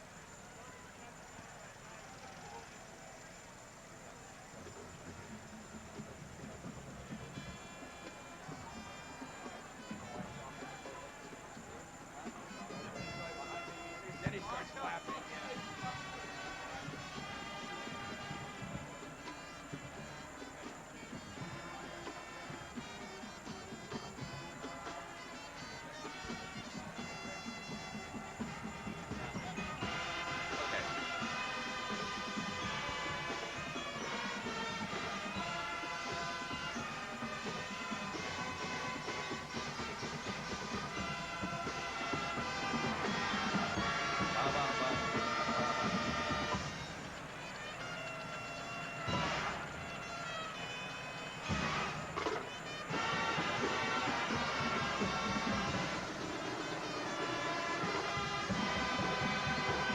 One of the stories here in Kansas City, the Chiefs a little shy at that linebacking position right now. They have called on their Iron Man, Tracy Simeon, to do something that he has not done too much this season. On the blitz, he was able to get in and put some pressure on Todd Marinovich. This is football game number 32 for young Mr. Simeon. He started out the year wearing number 53 for the Montreal Machine in the World Football League. And there he is with a successful blitz, beating the so-called block there by the right tackle. And Carl Peterson, the president and the general manager of the Kansas City Chiefs, congratulations, first of all, on the great success you've had here with the organization. The folks are so excited about this football team. But tell me about using players from the NFL and the World League. Here you are relying on a youngster who played a full schedule. Can they hold up, Carl? What are your thoughts about that? I'm very much of an advocate of the World League. Tracy Simeon and Mike Elkins we sent last year, and they both, I think, gained a tremendous amount of experience.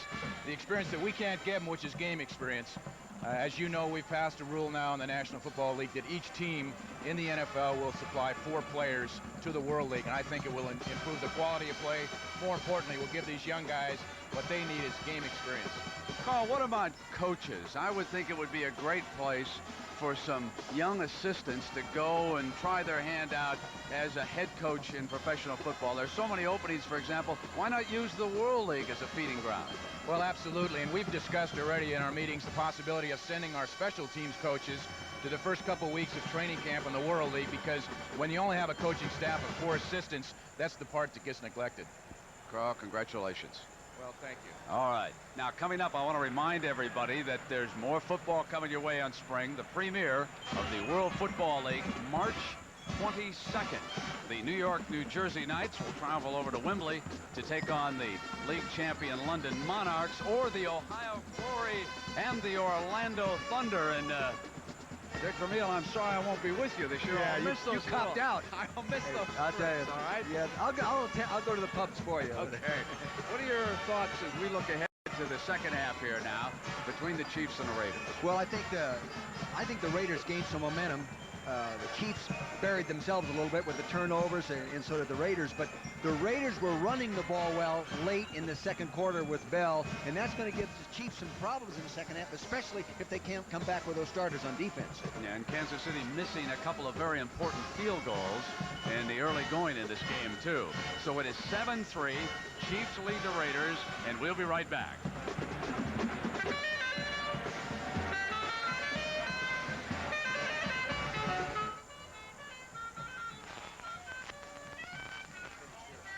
So, oh, yes. Now, where do you want us, babe? Okay. Now, Bob, I can help Swanee a little bit. I don't know what he knows about Derek.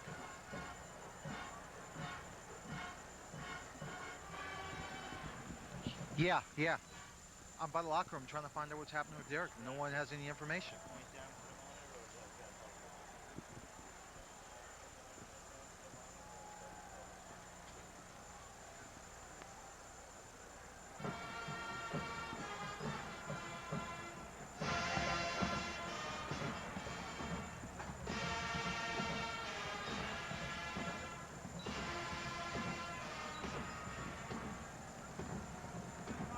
Raiders and the Chiefs. This is the first game on the road to the Super Bowl.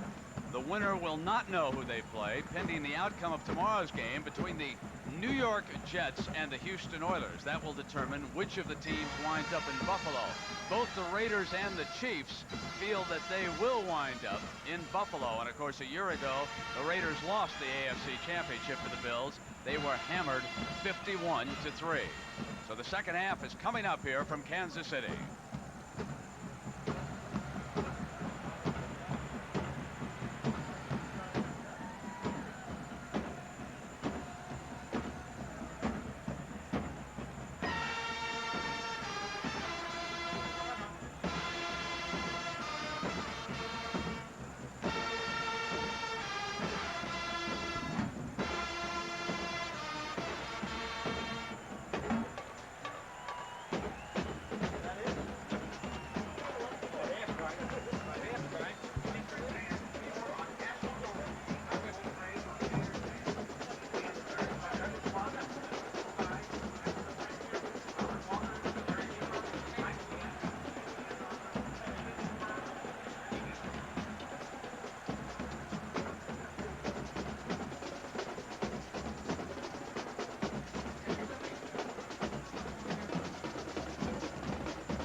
Yep, that's what I found out.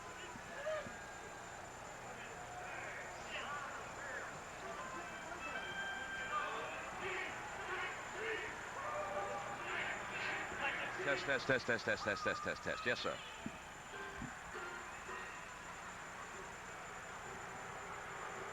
Put the halftime stance up so I can look at them. Can you put the halftime stance up so I can look at them right now, just to see what they look like? Okay.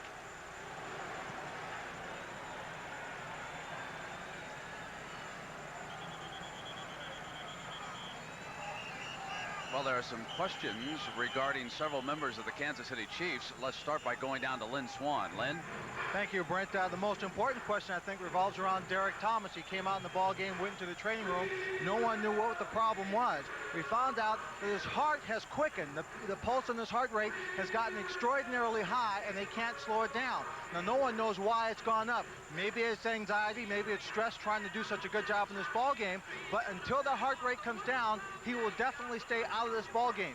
As we reported earlier, Martin's got a sprained knee. He is still questionable. The other questions involved in this game, I think we have to look at Todd Marinovich, and the coaches are wondering whether or not he's going to continue in this ball game. Al Davis, as we saw, talked to the coaching staff at the end of the first half. He talked with Mike White out in the hallway. I tried to stop Mike White and ask him what his thinking was on Todd Marinovich in the second half. He said absolutely no comment. So I think they're obviously thinking about his confidence, his performance in the first half, and we may see Schrader in the second half. Lynn, thank you very much. And to follow up on that Derek Thomas note, a year ago down in Miami, J.J. Burden's heart rate quickened, and they had to take him out of the game. In fact, he missed the entire first half, and then it calmed down, and he re-entered the game. So we will continue to monitor that story regarding Derek Thomas. Now, Dick Vermeil, how about the numbers coming out of the first half? Well, you know, remember the first quarter, Kansas City just dominated, but you can see the second quarter, the Raiders came on. Turnovers, Kansas City is +1, which is an advantage, but they've stopped themselves in a couple drives. I think the Raiders gained some momentum in that second quarter, and I believe the young quarterback alone let him play. Well, he is over there warming up on the far sideline right now as we get ready for the second half. From all indications, he will be back as the Raider quarterback. Here's the lone touchdown in this game. Here's Freddie Jones coming out of the play-action pass against his too-deep zone down in the goal line area. See the safety sucked up there. He gets knocked out of bounds, ruled a touchdown. The thing about the Kansas City Chiefs, they've played the Raiders now a game and a half, and they have yet to punt the football. Last week they didn't punt. They didn't punt today. We've had 5 turnovers and 1 touchdown. That was a half to forget for a lot of fans. Jamie Holland back deep to return.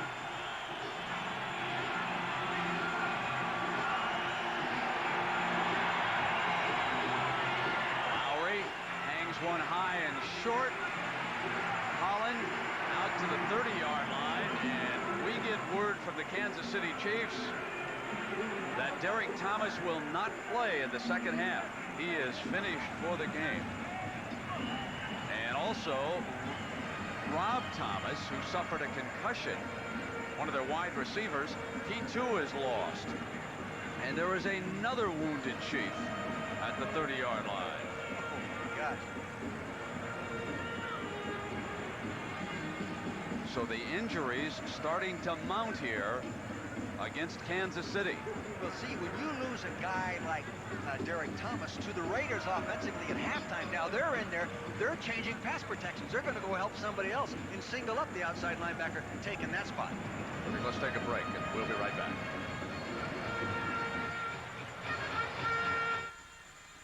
.51, is he going at that spot? Lonnie Martz was. Lonnie Martz was playing the outside. How about Martin? Is he still out? So it's Rogers. I need to read some billboards. Okay. 51 Lonnie Martz, 52 Tracy Rogers. Now, how about, I'll tell you, how many yards did Nick Bell gain? I thought the biggest difference in the game was Nick Bell. All in the second quarter, right? How many yards did he get? 39 yards in the second quarter with 7 carries. Yeah, got to keep Is doing he it. out there? Smith must be doing a good job of lead blocking. Is 38 out there?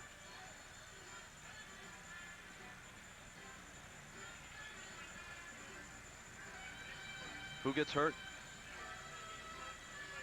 Yeah. Who's 80? Yeah, he's Freddie Jones. Running back, looks like he got a pinched nerve or got knocked. See? Yeah. He's getting up right now. Nick Bell is going. I think that's what Al wanted to make sure.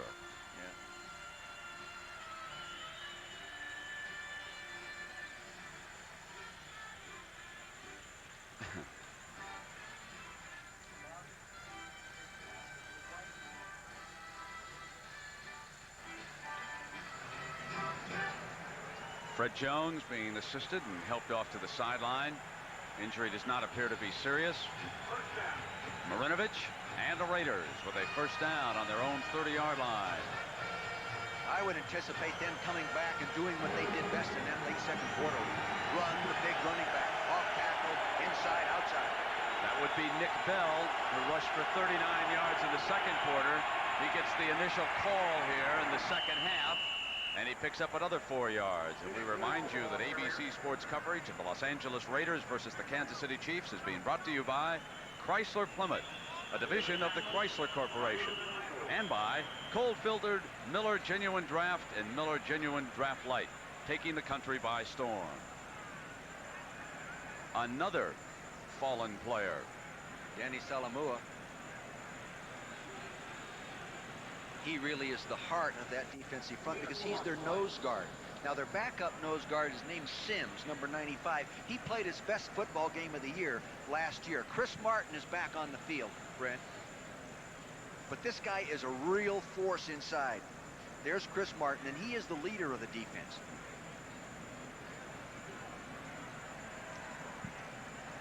Taking a look at the first half possessions, 5 plays, 7 plays, 3 plays and out, 3 plays and out. There was the second quarter momentum gainer right there. 10 plays, field goal. They've got to try to build on that 10-play series. Dick, I think that's Rogers who is down Oh, it's Rogers. on that play. It is Tracy Rogers. Now, he was one of the reserve linebackers who checked into the game. So Irvin Randall, number 55, loosening up and out on the field. And again, as soon as we finish up here in Kansas City, we'll be shifting the coverage down to New Orleans. It'll be the Saints and the Atlanta Falcons. Dick, we've got a moment. What are your thoughts about the Saints and the Falcons? Well, I just think if two teams are equal and you go in like New Orleans and play in that dome, that New Orleans has the advantage. I mean, a real advantage of playing in there. Well, that's like playing in the closet. You know, there's no question that Bobby Hebert makes a huge difference with that Saints team. He gives the offense a punch. The defense is automatically one of the better defenses. But let's go down and check on this injury situation. And here's Lynn Swan as they're bringing a card out now to assist Rogers in leaving the field. Lynn? Well, Brent, I'm still trying to find out exactly the specifics of the injury or the illness for Derek Thomas. They're keeping him behind closed doors. They will not let anyone in. I heard he was lying down on one of the benches in that room. And I also talked to Tony Dungy. Since Kansas City Chiefs defense are having so many injuries, especially to the linebacker core, they're thinking about going to a 4-3 defensive front if it continues. So that would be a huge change, Dick, as far as the Chiefs are concerned. That's totally out of their philosophy of defense. Though they have used it, they've used it in training camp to help prepare their offense to play against the 4-3s that they see in the regular season.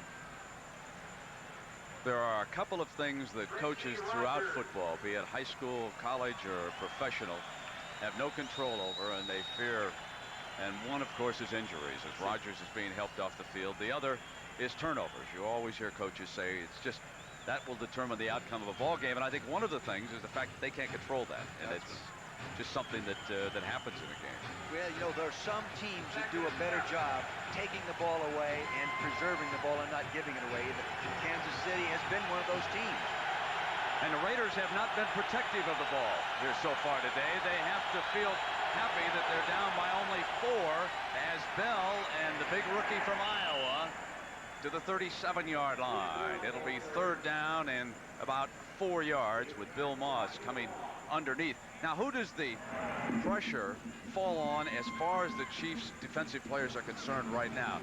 Dick, who has to step up big for the 11 men that they're able to use? Well, the one guy that really has to step up is Lonnie Marks, number 51, the outside linebacker, because the whole defensive game plan centers around finding a way to get Derek Thomas to the quarterback. Now you take him out. Your game plan doesn't change much. You stay with your scheme and just hope really that Marks can go ahead and pick it up physically and get it done. They shift Martz way outside in this defense. He's down with Willie Gault. And the Raiders run for the first down to the 43-yard line. Neil Smith getting the stop on Allen. You know, the Raider people have got to be a little bit excited about having a #1 pick rookie quarterback in there and starting to do a pretty good job, who did a great job last week, and then have a #1 pick and a 255-pound running back starting to dominate the ball game a little bit. That's pretty good future. Derek Thomas lost for the game. Rodgers, too, will not return because of the knee injury. So the Chiefs have lost 2 defenders here already, and the Raiders starting to move the ball. Marinovich back in his pocket, throws short to Tim Brown. Brown extends for a Raider first down to the Chiefs' 47-yard line. And now if you're Marty Schottenheimer and a member of that Kansas City defensive coaching staff, you have to be concerned with what's happening in this game. Here he is, the youngest quarterback to ever start an NFL playoff game. Second youngest guy, Bernie Kosar. #1. Played his with the Cleveland Browns, which is where Marty Schottenheimer coached before coming here to the Chiefs. First down. Bell swings it outside. Bell, a good runner to the outside at Iowa, and he has shown flashes of that here in the National Football League. 19 yards for Bell, and another Raider first down. Ethan Horton, number 88, the tight end, did a good job on Martin that time. Martin sold out on him. Now remember, he was injured in that second quarter, sold out on him, and then he just bounced outside, and there was no pursuit coming inside out. One of the things... Here's what I'm talking about. Now see, there's a good standoff right there. He's doing a good job. He actually gets him in a little bit of a turnaround, and running back finds that lane. One of the things that the Raiders have always excelled at, when they get backed into a corner, they're one of the most dangerous teams in football. No one can rally an organization as Marinovich uses up one of his timeouts. Now that affected him in the second half last week in the Coliseum. This was something that the coaches were hoping that they would not see here today, but Marinovich has used one of his 3 timeouts.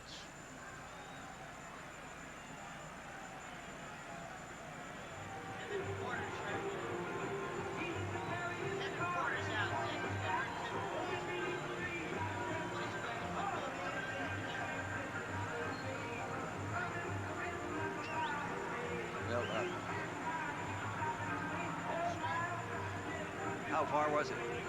19. Give me how many yards does he have already? He's up over 50, isn't he, Raj? Well, that's 58 for sure. He has what? 10 for 65.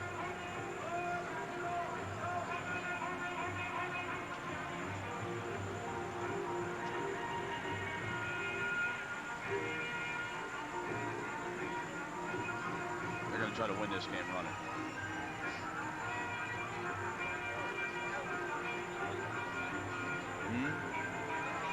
You run on those linebackers right now.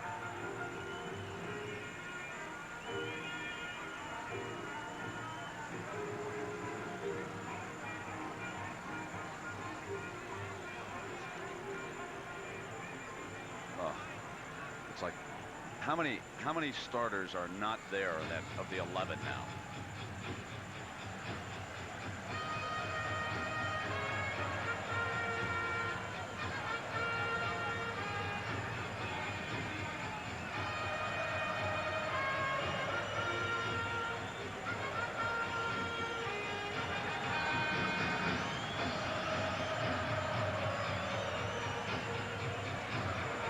Art Shell's approach has changed completely, as last week the Raiders ran only 2 times in their second half loss to the Chiefs.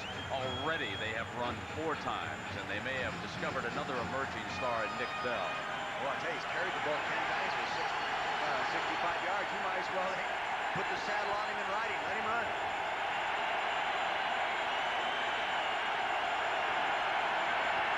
They'll do just that. To the 25-yard line, Neil Smith makes the stop. See, there's the same thing we were talking about with Kansas City's running backs. Neil Smith hit him on the line of scrimmage. Neil Smith is, 285-pound defensive end, hits him, but what does Bell do? He falls forward. They have 4 starters missing from that defense right now, one of whom is back there at that safety spot as Kevin Porter was replaced by the veteran Lloyd Burris. See, this starts affecting their nickel coverages as well. Their six-packs. Here's Bell. Angling off to the right. Reaching for the first down. Real fine lead block by Steve Smith, the fullback from Penn State. Marty Schottenheimer told me the other day, he says, I think he's the best blocking back we face. You'll see what I'm talking about here. Concentrate on the fullback to the left side of your screen. Watch him lead through.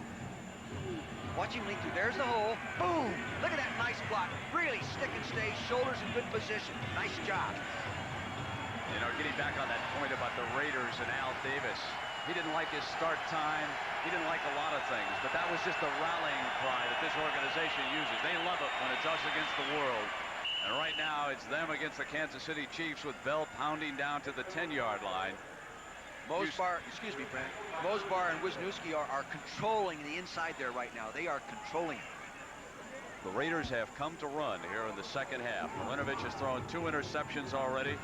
They're going to try to pound it in against this injury-riddled linebacking core of the Chiefs. There's no question what the approach is going to be from now on. And you can see that Kansas City's been really tough down inside there to score on. This is Bell to the 9-yard line. He'll need a couple of yards. You know, Bell at Iowa had a hard time staying healthy.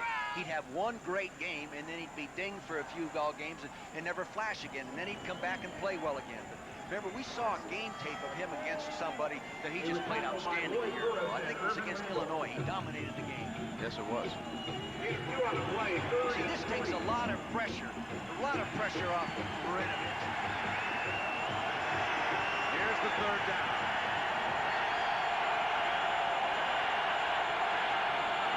Raiders must get inside the 7-yard line. Bell not getting it.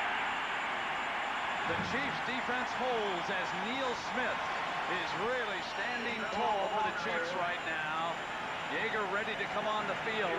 He will attempt the field goal. What they did is they covered the 3 internal linemen. Neil Smith, the left end, jumped underneath on a stunt as the design of the defense, got the penetration, stopped him. At least slowed him down there so the other people could rally and make the play. Jeff Yeager in field goal formation. Jeff Gossett holding. This is a chip shot for this guy. Here's the Pro Bowl punter for the AFC, Jeff Gossett. He'll do the holding, and he's one of the better holders in the NFL, too. Part of this that's often overlooked. He's perfect. So the 2 teammates will go to Honolulu in the Pro Bowl, but they've got some unfinished business. They have pulled the Raiders to within a point.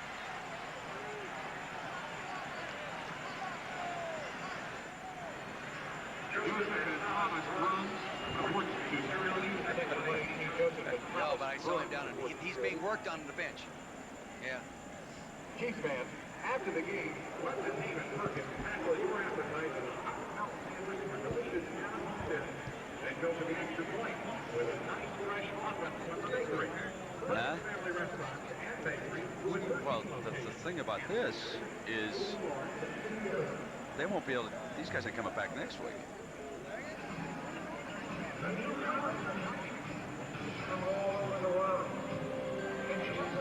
Now, Bobby. Hello. Hello, hello, hello. What's extremely important now is for the Raiders, from their perspective, to do something they were unable to do last week at a point in the game like this. They need to step up big against the running game. They've got to put the Chiefs in 2nd and long. That pit framing for Dick is going to be real good. Yeah. Because Okay, the Chiefs coaching staff right now has to be thinking, because of the problems on defense, they've got to get a ball control drive going. They've got to work the clock now. See, the other point we want to make, too, is Kansas City's offense is healthy. They've got to pick it up. They got to get going. Yeah. See, those 2 missed field goals are critical right now. Critical. Yeah, absolutely. Absolutely. He did not.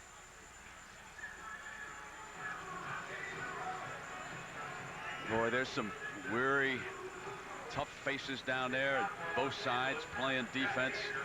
Going to be under pressure now the rest of the way. Each snap of the ball. This figures to be another typical Raider Chief game. Porter injured. Wasn't in on that last series.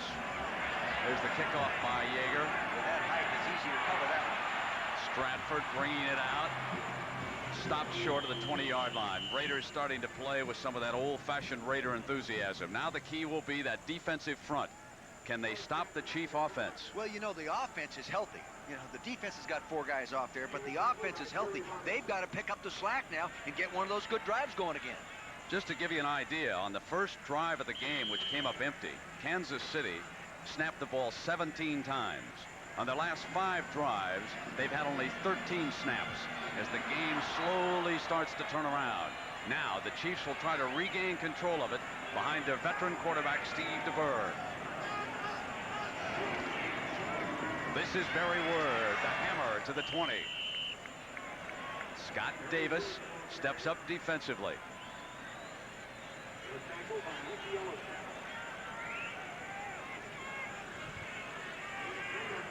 Just very fundamental, simple football. Just base blocking, meaning man-to-man straight up in front. There, see, and mush. If you get a little movement there and don't allow penetration, this guy is going to find a crack to run. Put the Chiefs in second and long. That would be the cry of the defensive assistants now if they can. Ronnie Lott up from strong safety, pressing at the line to help out, and that time the Chiefs win. First down. Barry Word crashing through. See, when the offense gets a good push like this, watch the offensive right side of the line, not the left. See, now it comes back up in there. See them? They kept pushing the defense over there, moving beyond pursuit. Gets a little slight cut back up through the crack.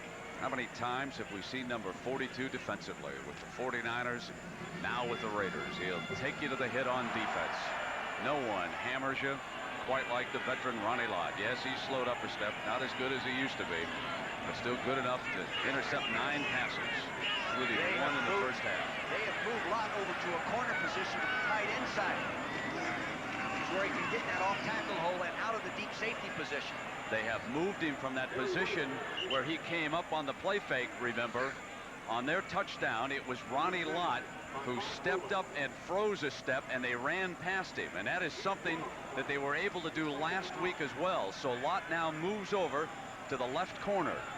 Now, I think it's only going to be against a slot formation where he had to cover anybody who would be the tight end. The 2 corners are over into the slot. Here he goes again. Yes, he is over toward the tight end. You bet he is. Anderson back there in center field. Chasing with McDaniel. DeBerg to throw it. DeBerg fires incomplete. And the tight end, Jonathan Hayes, was covered as he came across the offensive formation. Greg Townsend putting the pressure on DeBerg that time. Jonathan Hayes, that's a zone stretch pattern, and he's supposed to get in there, and Jonathan slowed up. Dick, there's an awful lot of things that are going on in this game that did not occur last week in the Coliseum. You've really got to wonder about the plan for that game last Sunday, as Rob Thomas is able to check back into the game. So his head obviously cleared, and that's good news for the Chiefs. Here's a 3rd and 9 now from the shotgun. DeBerg will try to find somebody open 9 yards at least downfield to keep it alive. Over the middle and almost intercepted. Ronnie Lott should have intercepted, but they went to the robber defense. They gave him the pressure. They gave him the look of a 2-deep zone. He set him up to throw it in there. He read the 2-deep zone, and then he took himself out of the 2-deep zone and drove that inside middle area and should have picked it. Here's the first. Brian Barker will punt. He has to have the most rested leg in football. He didn't punt at all last Sunday. That was the first time in the history of the Kansas City Chiefs that they did not punt at least once in a game. And here he is today for the first time. Tim Brown, a dangerous return man, back for the Raiders. A high, beautiful punt. Brown from the 22-yard line comes back to the middle of the field and turns it up to the 34. A 12-yard return off a 48-yard punt.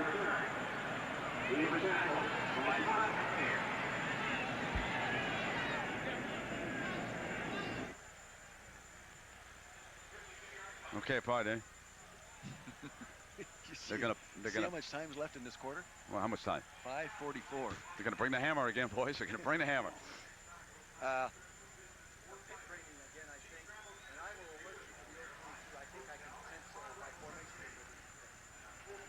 Good pickup on Lott. I'd seen him over there, but I just thought they'd moved him over there. They're moving him to the. See, That's what great. I'd do now, I would come with some play They action. got to come. Yeah. Because he'll bite again. Sure. Or just split the tight end out. Absolutely. Split the tight end, make him see Now if he he's got bites. it covered. Yeah. Okay. 51 line. Chris Martin is in there. Let's see who's in it. Rogers was out, so he's J.C. out. Pearson's in. Kevin Rogers. Randall was Burris in is for still a in there. series. Martin is back. So these are the four: Martin, Hackett, Randall, and Martz. Okay. Now Neil Smith, right? Yeah.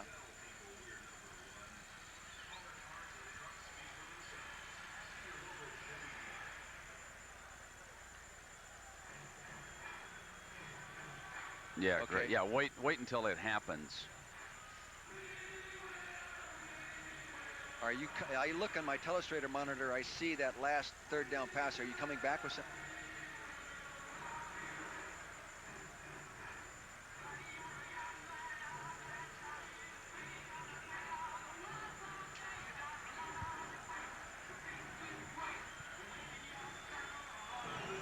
Well, the focus again shifts to that beaten up Kansas City defense. The four linebackers on the field are Lonnie Martz, Irvin Randall, Dino Hackett, and Chris Martin, who is able to return. Simeon not in there. Derek Thomas out for the day after an irregular heartbeat. Firing to Tim Brown on the far side for 3 yards. So the Raiders, the only team to win Super Bowls in 3 different decades. After losing Super Bowl II to Green Bay, they defeated Minnesota in '76, then in '80 they beat Dick Vermeil's Philadelphia Eagle team, and in '83 they beat Washington 38-9. And there's the architect, Al Davis, and what a hero that is in front of him, George Blanda, one of the greatest competitors I've ever been around. Out of the Chicago area, played quarterback at age 49. Here's Bell sweeping to the outside, and Deron Cherry getting him out of bounds short of the first down. And there is another Chief player down. That is J.C. Pearson, the cornerback. Well, he's not used to coming in and forcing the run like he was forced to that time. And I think he got tied up with Steve Smith, the big 240-pound fullback from Penn State. He may not be able to continue. He appears to be in pain here. He gets back into the huddle. Go after it deep. Nick Bell, 16 carries for 88 yards. And a third down for young Marinovich and the Raiders. Last time in this situation, he ran the ball. Marinovich has protection to the middle and Brown. Brown with a sidestep and to the 42-yard line. He is so dangerous in that slot position. He comes off and he runs that little inside move. Watch him, he's in the slot on J.C. Pearson. Now last week in the same formation, here he is. Now Pearson's playing him right there, number 24. See, he wasn't hurt too bad, but they did go after him. Just what you said to do, and they made it work. If the guy stays out in the field and he's limping a little bit, go after him. Dick, would you sell out a little bit more if you were the defensive play caller now? Would you send more blitzers in? I don't think I would, because I don't have the full secondary intact. Short drop by Marinovich. Plenty of time. Can't find an open receiver. And Neil Smith bats the ball away. He wanted to throw a little hitch and go. And J.C. Pearson backed off, so the receiver didn't run it. See, he wanted to throw a little hitch and go there, and then it holds it, and he just gets back to good pressure by Neil Smith. See, Neil Smith has got to pick up the tempo without a Derek Thomas in there. He's your next best pass rusher. They're blocking him with 3 guys, but he just keeps coming. And Marinovich pays a price. How'd you like to have that load fall on you, folks? There's a great one out of Nebraska. This guy is just starting to come into his own. You bet. And he's the ringleader now. Here's Bell, and there was Smith, number 90, coming in from behind to make another stop for the Kansas City defense. Well, the Poland Weed Eater Independence Bowl comes your way tomorrow. The Georgia Bulldogs will battle the Razorbacks of Arkansas. You got one of those pull-ons in your house? I've got the big giant weed whacker, and I am dangerous with that thing in my hand. What do you call it? Weed whacker? Yeah, I really get after those weeds. I'm a farmer. No wonder you don't want to go back and coach. You get in your polo and drive around. You know, it's the deal. Okay, 3:10 to go now. 3rd and 8 from Marinovich and the Raiders. Great time, throws the swing to Allen. Ball comes free on the hit, and the Chiefs pounce on it. Lonnie Martz strips the ball from Marcus Allen. That was a big play by Lonnie. We've been talking about him. He had to come up with one. Bill Cowher, the defensive coordinator, congratulates him. You'll see him on your screen here from the other side of the field. He'll appear from the right side of your screen, number 51. Because he's looking, and he lays it up. Now he'll appear from the right side of your screen. The ball's in the right, and he just reaches in there with his right hand, strips it out. Did you see Saleh Amua pounce on that loose ball, recover it? And he knew exactly what he wanted to do. He reached with that right hand, not with intent to make the tackle, but with intent to create the fumble. Huge play by Martz, stripping the ball free. That is the 4th turnover of this game by the Raiders. Now it's the Chiefs offense. DeBerg and Barry Word to the 41-yard line, looking to bring precious seconds off that clock. Ball control so important to the Chiefs now to try and give that defense a rest on this near side. You know, ball control is important, and it's become more important when they changed the timing mechanics in the NFL. But even more important than ball control is execution of a higher percentage of big plays. You get more big plays, you beat the ball control. Here's the pitch, and it's Word close to midfield. Let's get a check on Derek Thomas again. Here's Lynn Swan. Lynn? Brent, we don't have any more details as to specifically what Derek's problem is, but just this minute, he is in an ambulance. They are taking him out of the stadium and to a hospital. I asked the doctor who's in charge of trauma for this team, and he could not tell me what hospital that they were going to, but Derek Thomas is in an ambulance, and he is leaving the stadium. All right, Lynn, thank you very much. Here with the seconds ticking away in the 3rd quarter, a first down for the Chief offense. Barry Word hammering away again at the middle of that defense, picking up 3 yards that time. Dick, to follow up on your point about big plays, last week they had 4 passes. I'm talking about Marty Schottenheimer and the Chiefs now. 4 passes over 20 yards, and today not a single one over 20 yards. They had 5 rushes longer than 10, and only 2 here this afternoon. Well, see, either they're not calling the plays that ask the quarterback to go downfield, or when they are called, the defense is taking them away and they've got to lay it off.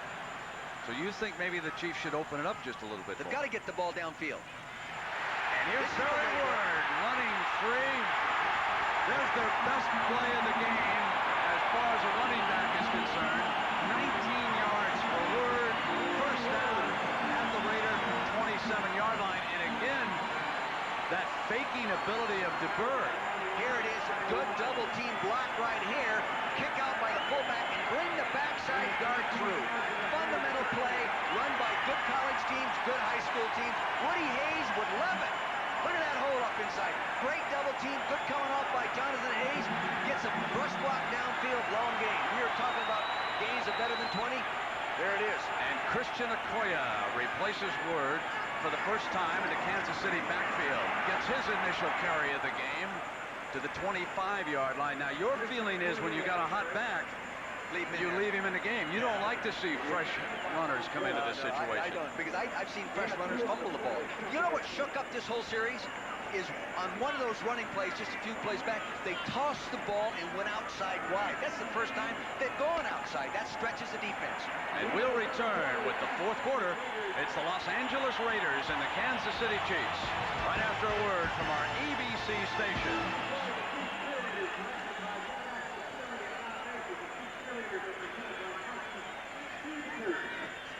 See, Bob, can you hear me? See, with that pit framing just a little wider like that, you can really show that. That's great. Yep. Woody Hayes made that play the most vicious play in Big Ten. And they're still running it.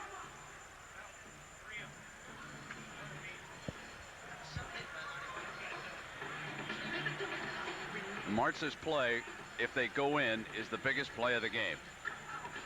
Okay? Yes. Yes. Bobby, the biggest play of the game, the one to keep around, if they go in, go back to the Martz, stripping the ball free from Marcus Allen. Yeah. Okay? Good job. Now the ball is at the 25. We got about a 2nd and 8.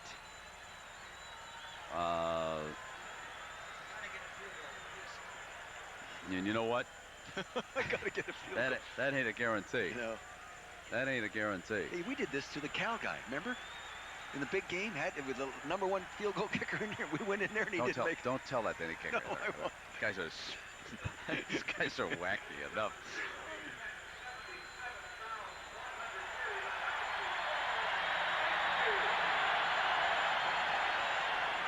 Kansas City leading Los Angeles by a point, 7-6. And if the Chiefs can score either a touchdown or a field goal here, you will go back to that defensive effort by Lonnie Martz as perhaps turning this game around. It was Martz who stripped the ball away from Marcus Allen when it looked like the Raiders were going to be going in. And that has turned this football game completely around. It's Barry Ward to the 23-yard line, and this will be a 3rd down play coming up for the Chiefs. And Dick, here are the numbers. Well, you remember at halftime, looking back, we said that the second quarter the Raiders had really balanced out the stats because they were so out of line coming off that first quarter. Taking a look at here, time and possession now almost identical, though the Raiders are -2. When you're -1, you lose 3 out of 4 football games in the National Football League. Total yards in favor of the Raiders. Now from the shotgun. The Chiefs need to get inside 17-yard line. DeBerg fires for the first down to Fred Jones. That time he got time to allow the pattern to develop. That took some time. He looked at the coverage. He moved around. See, he didn't want to go there automatically. The coverage forced him there. There he is on Lionel Washington, bump and run. He gets a hand on him. Now he can't touch him any longer. He pushes in. Now he comes back for the football. See, you must come back for that football, thrown perfectly. Howie Long back in the middle of that Raider defensive line. He'll get down at left tackle. Raiders looking for a big play. Chiefs will try to finish it off. Great fake again by DeBerg. Drops underneath, and it is the fullback Jones. Bill Jones with his 2nd reception of the day. And that play has caught the Raider defense twice. They brought the wide receiver in motion to clear it, and then they bring the fullback again. He fakes the block, and he's out in the flat as the tight end goes to the corner. Again, they ran this earlier in the ballgame. See, Jones, not a runner, he is a receiver. There he is, catching that ball and heading toward the end zone. Plus, he's a load to bring down. 2nd down. Word. He crashes for a 1st and goal for the Chiefs.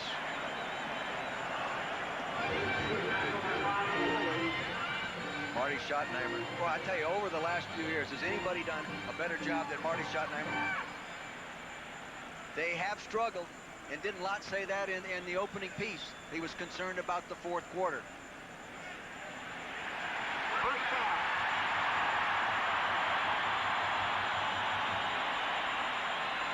Last week, they scored a couple of touchdowns, the Raiders did, but they gave the Chiefs 10 big points, including that 53-yard scoring play. DeBerg to Burton.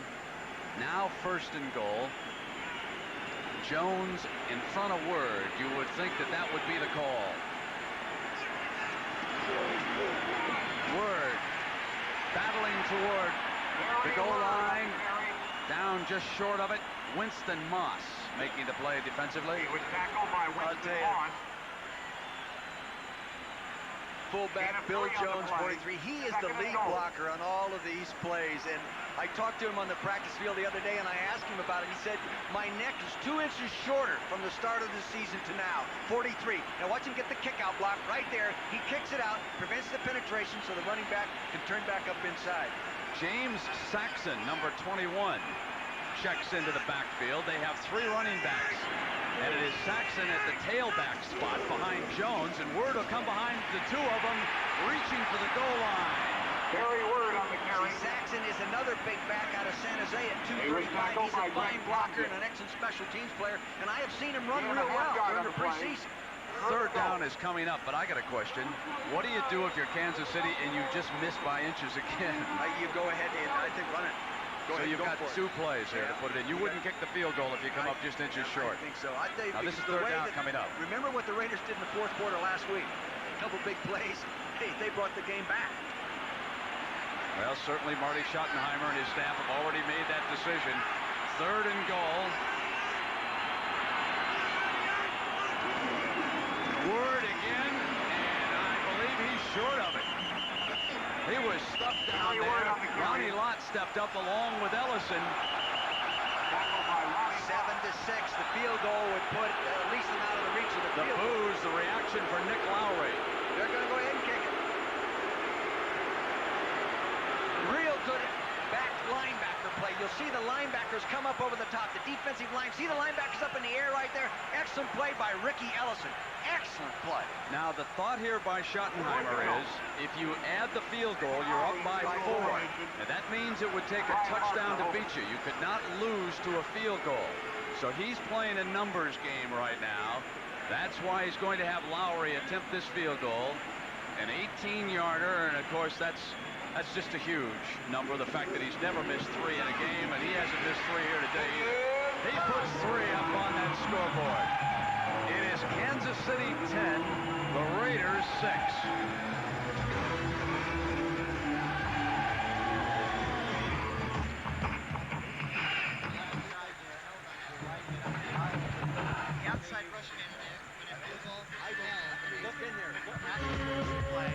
Okay, now. Yeah. She's unbelievable. Now, the only difference is now, watch for Bobby. My guess is the Raiders will come back with Bell now without and get away from Marcus Allen. But my guess also is that they're going to loosen it up a little bit. Okay? They're not going to be as confident because they cannot count on 2 strikes now. The Chiefs' ability to control the clock puts the pressure now on the offense a little bit more than it has been here in the second half, because they took the last drive just took 7.5 minutes. If the Raiders only use a couple of minutes, the Chiefs have the ability to run the clock out. They've got to try this time to get it down the field now.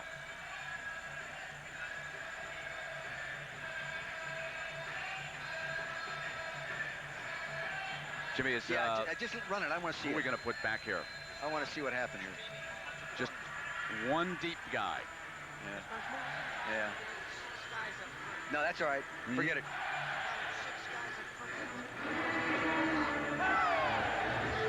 Jamie looked pretty good, and it was a short kick by Lowry last time.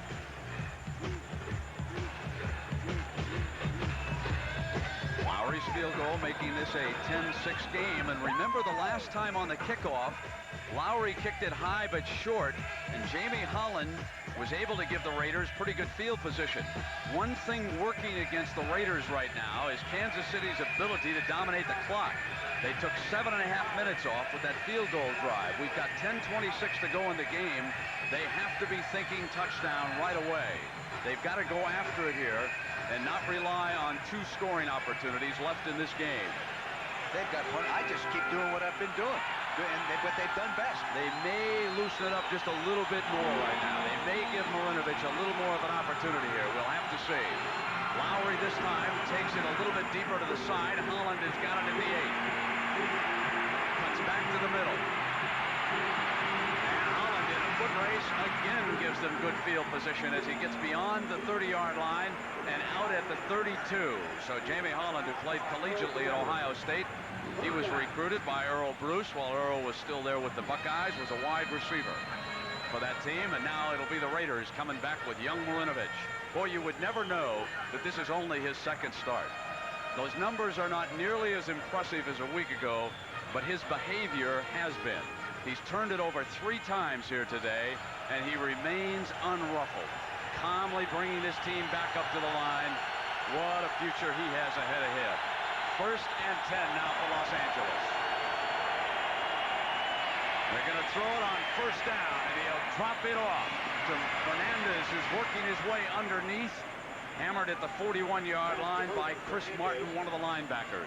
See, again, throwing on 1st down eliminates some of the coverage problems you're going to get on 2nd and long and on 3rd down when you're throwing those down. Makes it much easier for him. Coach Robisky, Terry Robisky, who calls the plays, doing a good job. Now, one of the things the Raiders have done, they have taken Allen out. He turned the ball over, and Nick Bell, who has been their most impressive runner, will be back there at tailback. Smith is the fullback, and he's a good one in front of him. They need a couple of yards for the 1st down. Here's Bell on a cutback into the middle of that defense and close to midfield. 1st and 10 for the Raiders. Irvin Randall, one of those backup linebackers, making the stop. And Nick Bell with 18 carries for 98 yards for Art Shell's Raiders. You saw Robisky sending in the signals. Most people think signaling systems in this is very complicated. Actually, they really aren't. They're very simple. Robisky, of course, you've heard the story many times. He's the chess master as far as the Raiders are concerned. And right now, he's matched against the defensive assistants of the Kansas City Chiefs. Marinovich on a quick straight run. Deflected and caught. That was Horton, the tight end, who caught the deflection. A couple of decades ago, that would have been ruled an incompletion. But with the change of the rules, your own man can deflect it, you can catch the ball. See, the man in motion crossed the formation right here. Now you see him coming left to right now. He went across the formation, pulled the coverage that way, then came back underneath. Batted ball. You're right, a few years back. They still don't know if Mel Renfro touched that ball in the Super Bowl. 1st and 10 now for the Raiders. The ball is at the Chiefs' 40-yard line. Marinovich with the team on the move and 8:20 to go. It's not been a good game, but it could be a great ending. Marinovich back short, throws complete. Fernandez again. Again, a pass on 1st down. See, now it's easier to call that 2nd down run. Then you only run 3 or 4, you're up to 3rd and inches or so, or maybe you make the 1st down. You can see that he's getting a little bit stronger, a little bit better. 1st half, 3 for 11. 2nd half, 7 or 8. Can't do much better. Talk about growing up in a hurry. What you like here is a young man who is struggling, who comes back in a playoff game and starts bringing your team back down the field in the 4th quarter. The hand to Bell, he had to extend, almost had to chase him down, and Bell does the rest. Takes it for a Raider 1st down. Again, Ethan Horton did a good job of locking up Lonnie March, number 51, at the top of your screen. You'll see they get locked up here, and he cannot disengage. You don't always have to knock him on your back to do a good job. See, ooh, he's holding, then he let go. See, then he just stays on him, stays on him. Lonnie Martin has got to throw it and grounds to the outside. See now if the Raiders come back with another 1st down pass. Ball is at the Chiefs' 25-yard line. They stack the wide receivers on his right. He'll hand to Smith, the fullback, and the fullback gets about a yard before Saliamua wrestles him down. Dan Saliamua, as we said earlier, the strongest guy. So if you're going to end up running into a back with a defensive lineman, the back has the disadvantage of running into that guy. It's like running into a stone wall. Marcus Allen off the Raiders sideline, replaces Bell. 2nd down and 10. More apt to be a pass with Marcus in there. Actually, it's about 2nd and 9. They gained about a yard on that play. Marinovich being blitzed from the blind side. Coming off hard was Chris Martin. With the left-handed quarterback, you're able to bring the linebacker off the left side of the defense. And as soon as he saw Marinovich going back He knew he wasn't going to look in his direction, and he circled in and took him down.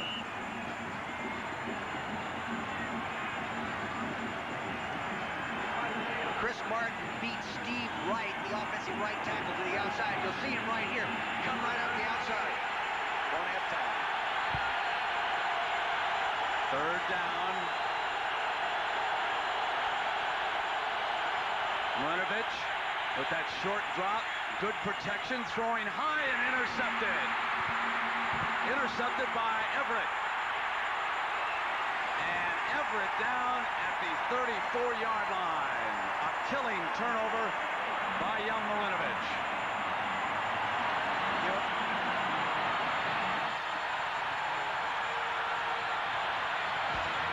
A reeling defense back on its heels comes up with another turnover.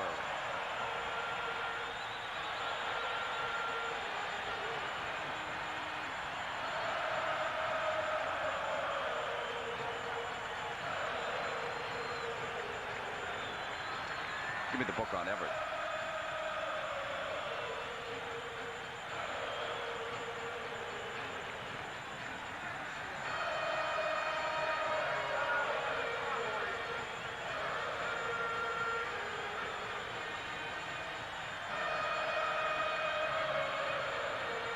That's good. Can I see the pass too first? Yeah. May I see the pass? The guy ran right by. Watch this. I want to see the. Watch this. He's in the end zone. Did he have him? See, he's just sitting there watching the quarterback. Watch. Which one are we? What are you going to do here, Bobby? What's the traffic? Look at. Yeah, yeah. He's right there. Yeah, he didn't throw it deep. I don't know what it is.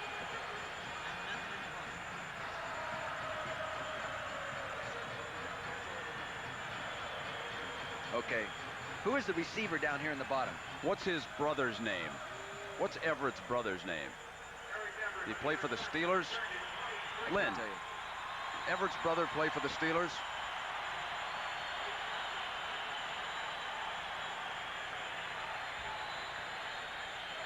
How many turnovers? Five turnovers.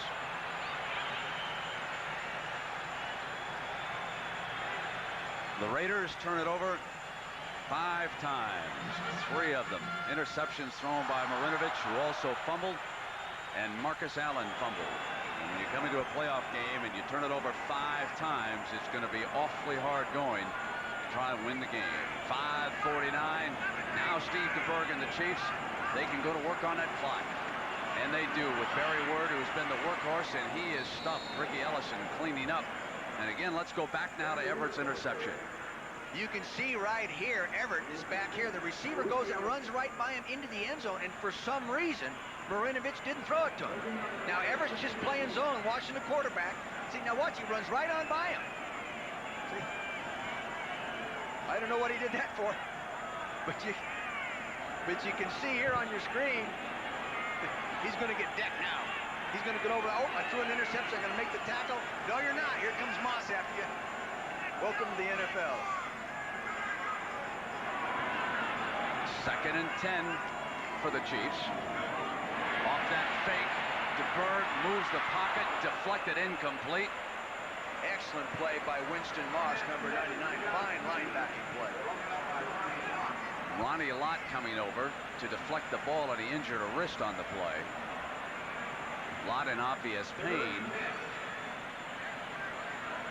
You know, guys like that in their career, they may not be able to run quite as quick as they used to, but they read things so much quicker, they get there just as fast or faster than a guy that runs quicker. 2 very important defensive plays by the Raiders.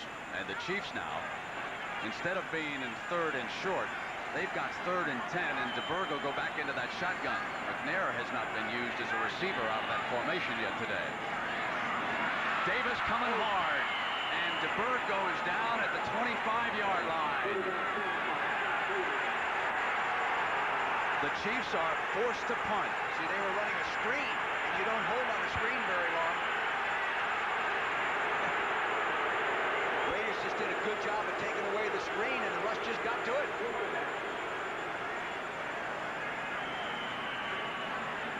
Dick, 4:54 to go. You got a problem now if you're the Raiders. Marinovich is having a lot of difficulty. Would you first of all go after this punt right now and try to block it? Or would you take the ball instead of return with Tim Brown? I'd let him return to Tim Brown. Here's Brown. Down at the 39-yard line.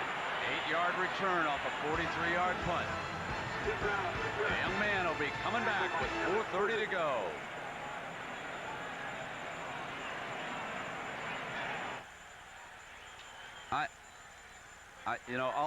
I'll ask you that. I don't. Well, yeah. That's the. Huh? Yeah. I would do this. If Schrader were healthy, I'd put him in a ball game. Would you? Yeah. If At he this were healthy. point? Yeah. Okay, good. Yeah. Yeah. Huh? Now, he has thrown 3 interceptions and fumbled once, okay? Bobby, the one comparison that you're going to want to put up probably is the stats of the 2 weeks from him.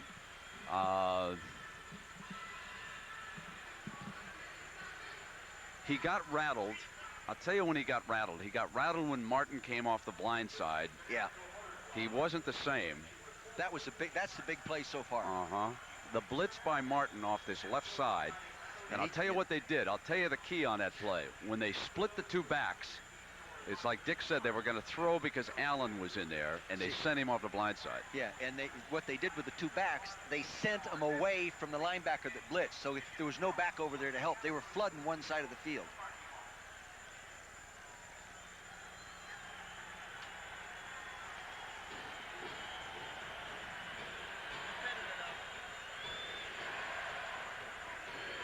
The thing I think I'd do is I'd go back and keep giving Bell the football. Absolutely. Huh? But they took him out. Something happened. Oh, no.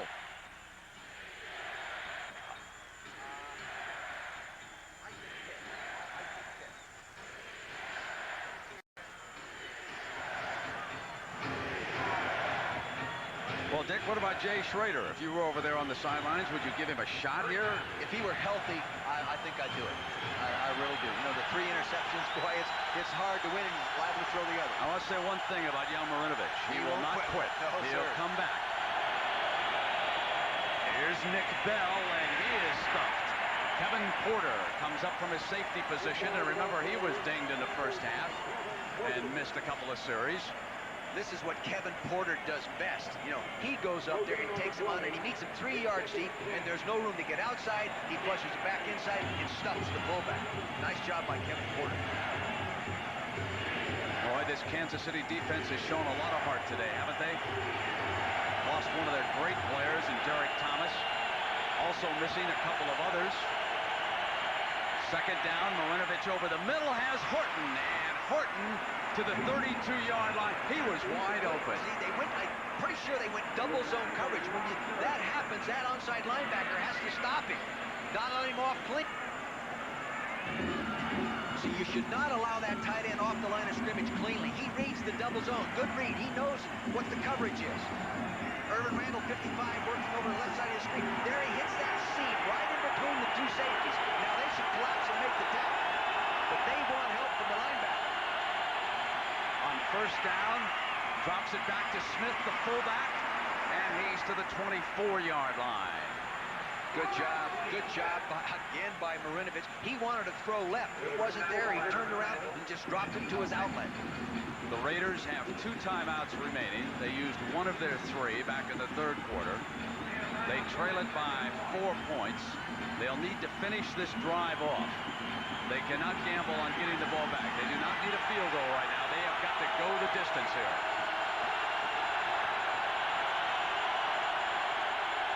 On second down, drops it to Bell. Bell to the 20-yard line. There's a flag. Holding face mask against the offense. Boy, I can remember standing in that position and a call come up like that. It just, I mean, you.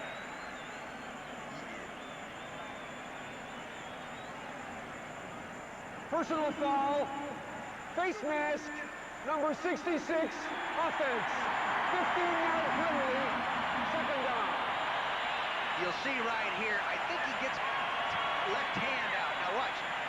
He steps up in there. Neil Smith takes the inside. He's got that left hand up underneath and in the face mask like that. They're going to call it. That was our first penalty of the half, but it was huge. Bell had reached the 20-yard line. The ball is brought back to the 39-yard line.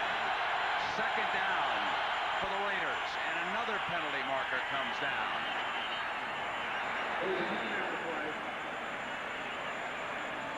They're beating themselves now.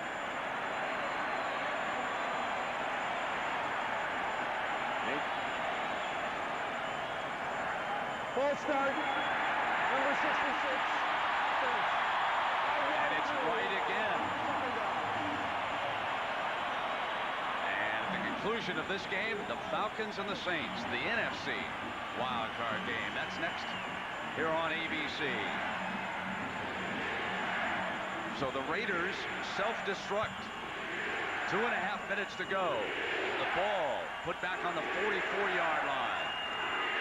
That's a loss of 24 yards following Nick Bell's run.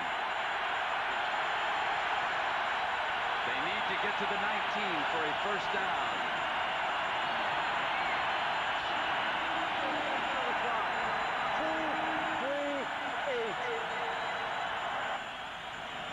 And Art Shell and the Raiders will take the 2 extra seconds too.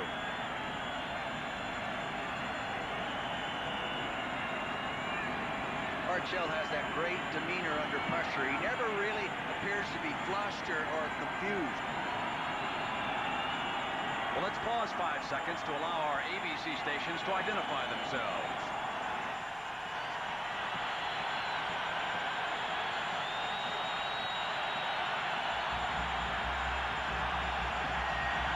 So with Dick Vermeil, I'm Brent Musburger. We've come down to the last 2.5 minutes here of the fourth quarter. Kansas City hosting its first playoff game in 20 years and the first ever in Arrowhead Stadium. They lead the Los Angeles Raiders by 4, 10-6. Second down for the Raiders.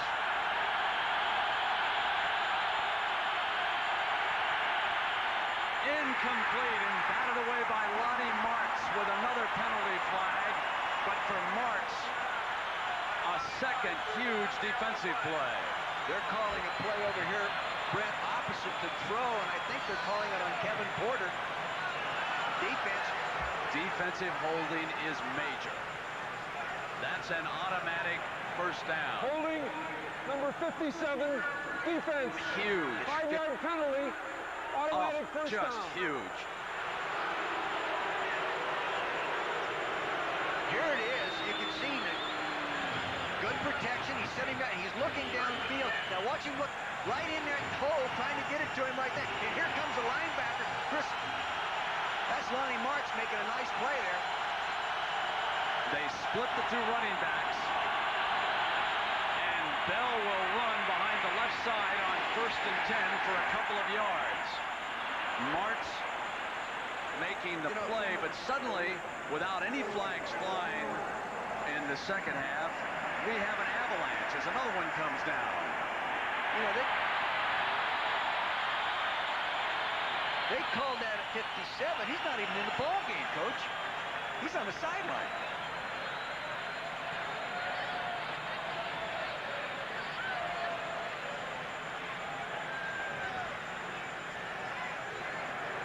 Holding, number 88, offense.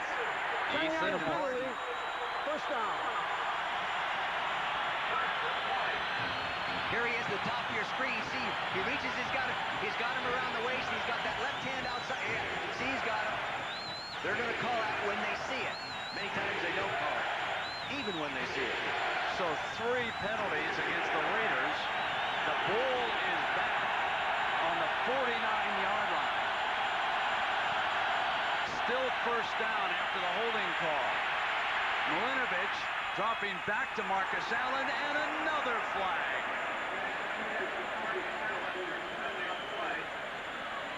The umpire threw this one.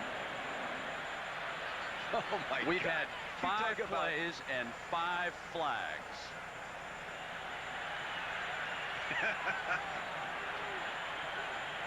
Now, guys, let's pick up the flags and quit throwing them and play football.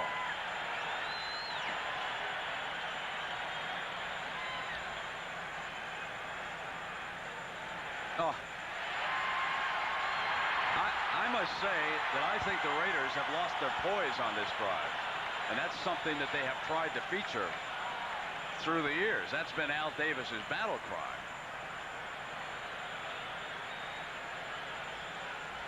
Of course, in fairness to the offender on this We one. have 2 offensive fouls. Ineligible receiver downfield on the pass, number 76. That penalty is declined. We have pass interference, number 81, offense. 10-yard penalty, first down. You talk about going backwards. Now let's try to keep this in some perspective. When they were hit with the first flag, Nick Bell had reached the 20-yard line on that run. That was a 1st and 10. That ball now has come all the way back to the Raiders' 41-yard line. That's almost 40 yards they have lost. 2:22 to go. They've got a first down. Firing high and intercepted by Martz. What an afternoon Lonnie Martz has turned in for the Kansas City Chiefs. You have to credit Neil Smith a little bit for that because he really gave Marinovich lunch back there.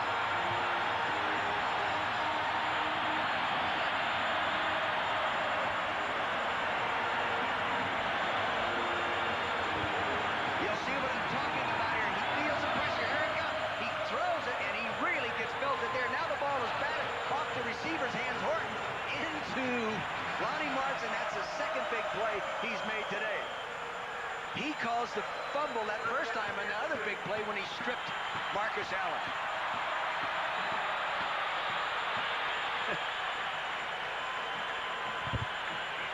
.215. Neil Smith and Lonnie Martz deserve gold stars for their work on this embattled Kansas City defense. The Raiders had every opportunity here this afternoon, and they have been their own worst enemies. Raiders have 2 timeouts left. They've got to use them. The 2-minute warning. And Kansas City closing in on a playoff victory.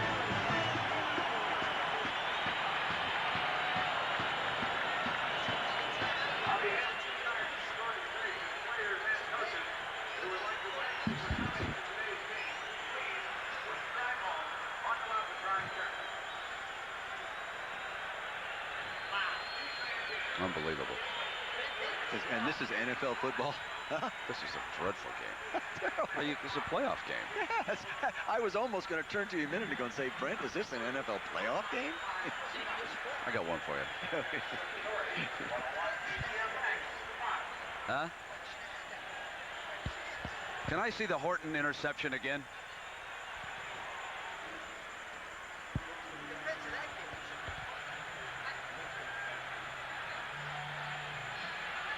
They've turned it over 6 times here today, haven't they? What is the turnover? Give me the breakdown. That's how many times they turned it over against Buffalo. Fumble recovery and Let me see this, Dick. they're so.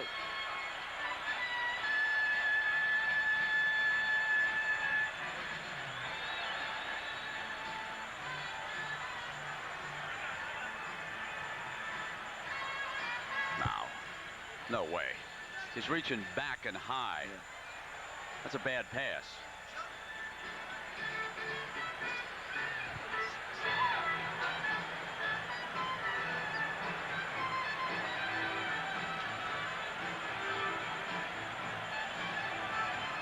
Coming back on that last interception, straight drop back pass. Lonnie Martz will come out from the left-hand side of the street, sit right in the middle there. See the ball batted in the air by the receiver. Ethan Horton was thrown a little high and behind him, and he just couldn't come up with a play. 13 turnovers the last 2. My gosh, no way.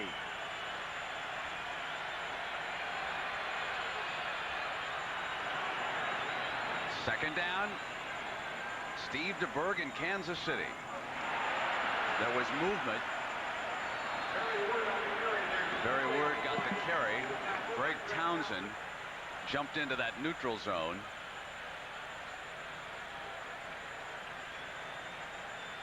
Oh, Joe. So another 5-yard penalty against the Raiders, who suddenly up and self-destructed. Look at this. The last 3 drives, they go from field goal to fumble to interception to interception. There's no way you can win. Absolutely no way. Well, a week ago, it was the Raider defense. This week, it's the Raider offense. Barry Word. And they will close out on a very low note with 4 straight losses if they don't get this ball back. And we've got an opportunity here to remind you again about the bowl lineup here on ABC. California Clemson in the Citrus Bowl. That'll be followed by the Rose Bowl, Michigan and Washington, and then finally the U.S. F&G Sugar Bowl. Notre Dame will be taking on the Florida Gators. Shane Matthews expected to play in that game against Notre Dame, so they're all coming your way here on ABC. So Marty Schottenheimer a year ago was ahead of the Miami Dolphins and Don Shula down in Miami when the team started to celebrate a little prematurely. That one got away from them, and they have lived with that memory ever since. They come in here against their longtime rival, the Raiders, favored by 5 points. The Raiders, with a quarterback controversy, come back with their youngster. The Chiefs early on dominated the game but didn't have any points to show for it. The Raiders hung in the neighborhood, but then they couldn't do anything as they continued to turn the ball over, and then they were plagued by penalties. And now Steve DeBerg and the Chiefs will see what they can do with the clock. Word for the first down. That was a gigantic big play with 1:42. Had him stop, less than the first down. Marty Schottenheimer right there in the middle of the extracurriculars. He has lost enough players already here today. He doesn't want to see anybody else injured and out. This team may have to go on to Buffalo.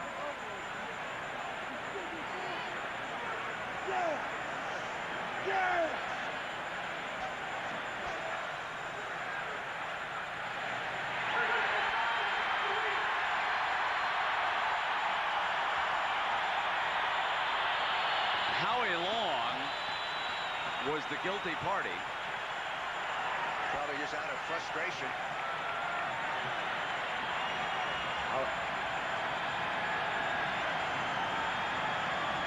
Howie Long, top middle of your screen, number 75, working down. See, he's being pushed there. He keeps working into the play right there.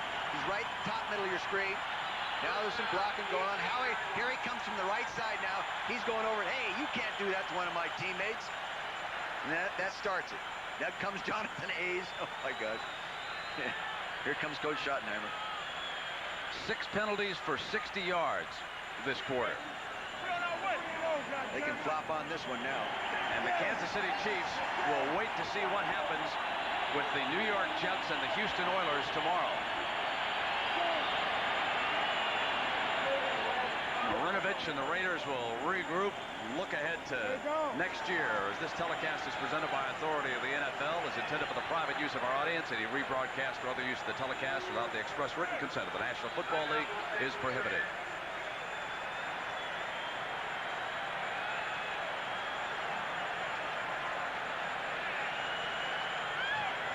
Kansas City going to head and move into the next bracket. It's Lamar Hunt. He's had a wonderful organization here for years in Kansas City, and it's such a pleasure to see this team do well and see all these fans come back and support this team. He really is one of the class owners in this league. Al Davis, of course, is perhaps the most competitive, or certainly among them. And this is eating him alive as he came in here hoping to, what he said, steal a victory and move along in the playoffs. But it was not to be, as the Raiders have self-destructed.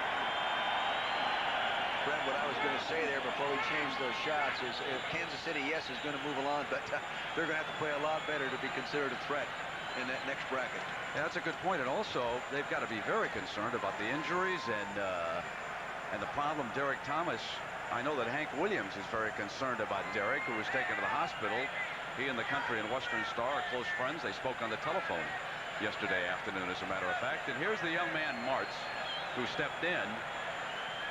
Free agent from, he's a free agent from Tulane. Did just a sensational job here today. Stripped the ball away, intercepted it.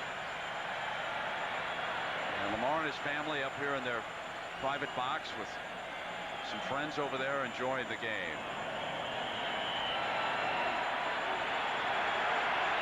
So the playoffs return to Kansas City for the first time in 20 years, and they come back on a victorious note. And that exercises some of the memories of that Christmas day against the Miami Dolphins when the Chiefs were beaten in 2 overtimes. And there's the man who hired Marty Schottenheimer, a close friend of Dick Vermeil's, Carl Peterson. He too has done just an outstanding job down here, as Marty concerned about the clock and wanting to get him. These final 20 seconds can't tick off quickly enough for Schottenheimer and the Chiefs right now. The program has come a long ways in 3 years. It's great for this city. Yes, it is. This city has handled it well, and I think they're going to become one of the fine NFL cities, not that they haven't been in the past.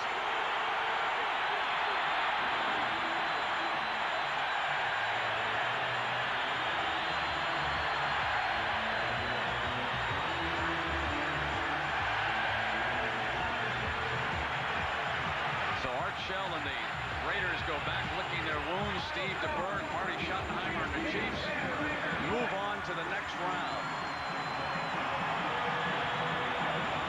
A low-scoring game, not very well played. In fact, there were times during this game, Dick, when I thought you and I were back in the World League. You bet. Let's go down to Lynn Swan. Lynn? All right, I've got Marty Schottenheimer right here. Marty, congratulations on the win, but it was a real tough one. Well, a very difficult win. We're like the MASH unit in there right now. We lost Derek Thomas. We lost Tracy Rogers. We were having a real problem getting enough linebackers to play.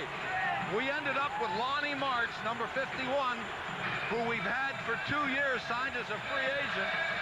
He made a big play on the fumble recovery that Marcus fumbled and came up with the interception. And that's kind of an example, Lynn, of the way our team's played all year. Yeah, everybody played really good. Derek goes out. Do you know what the disposition is of Derek Thomas at this moment? At this point, I don't really know for sure, but it's being examined. We're going to have to find out. I don't know. Coming into this, what was the game plan in the first half? How'd you change it in the second half? Well, actually, in the second half,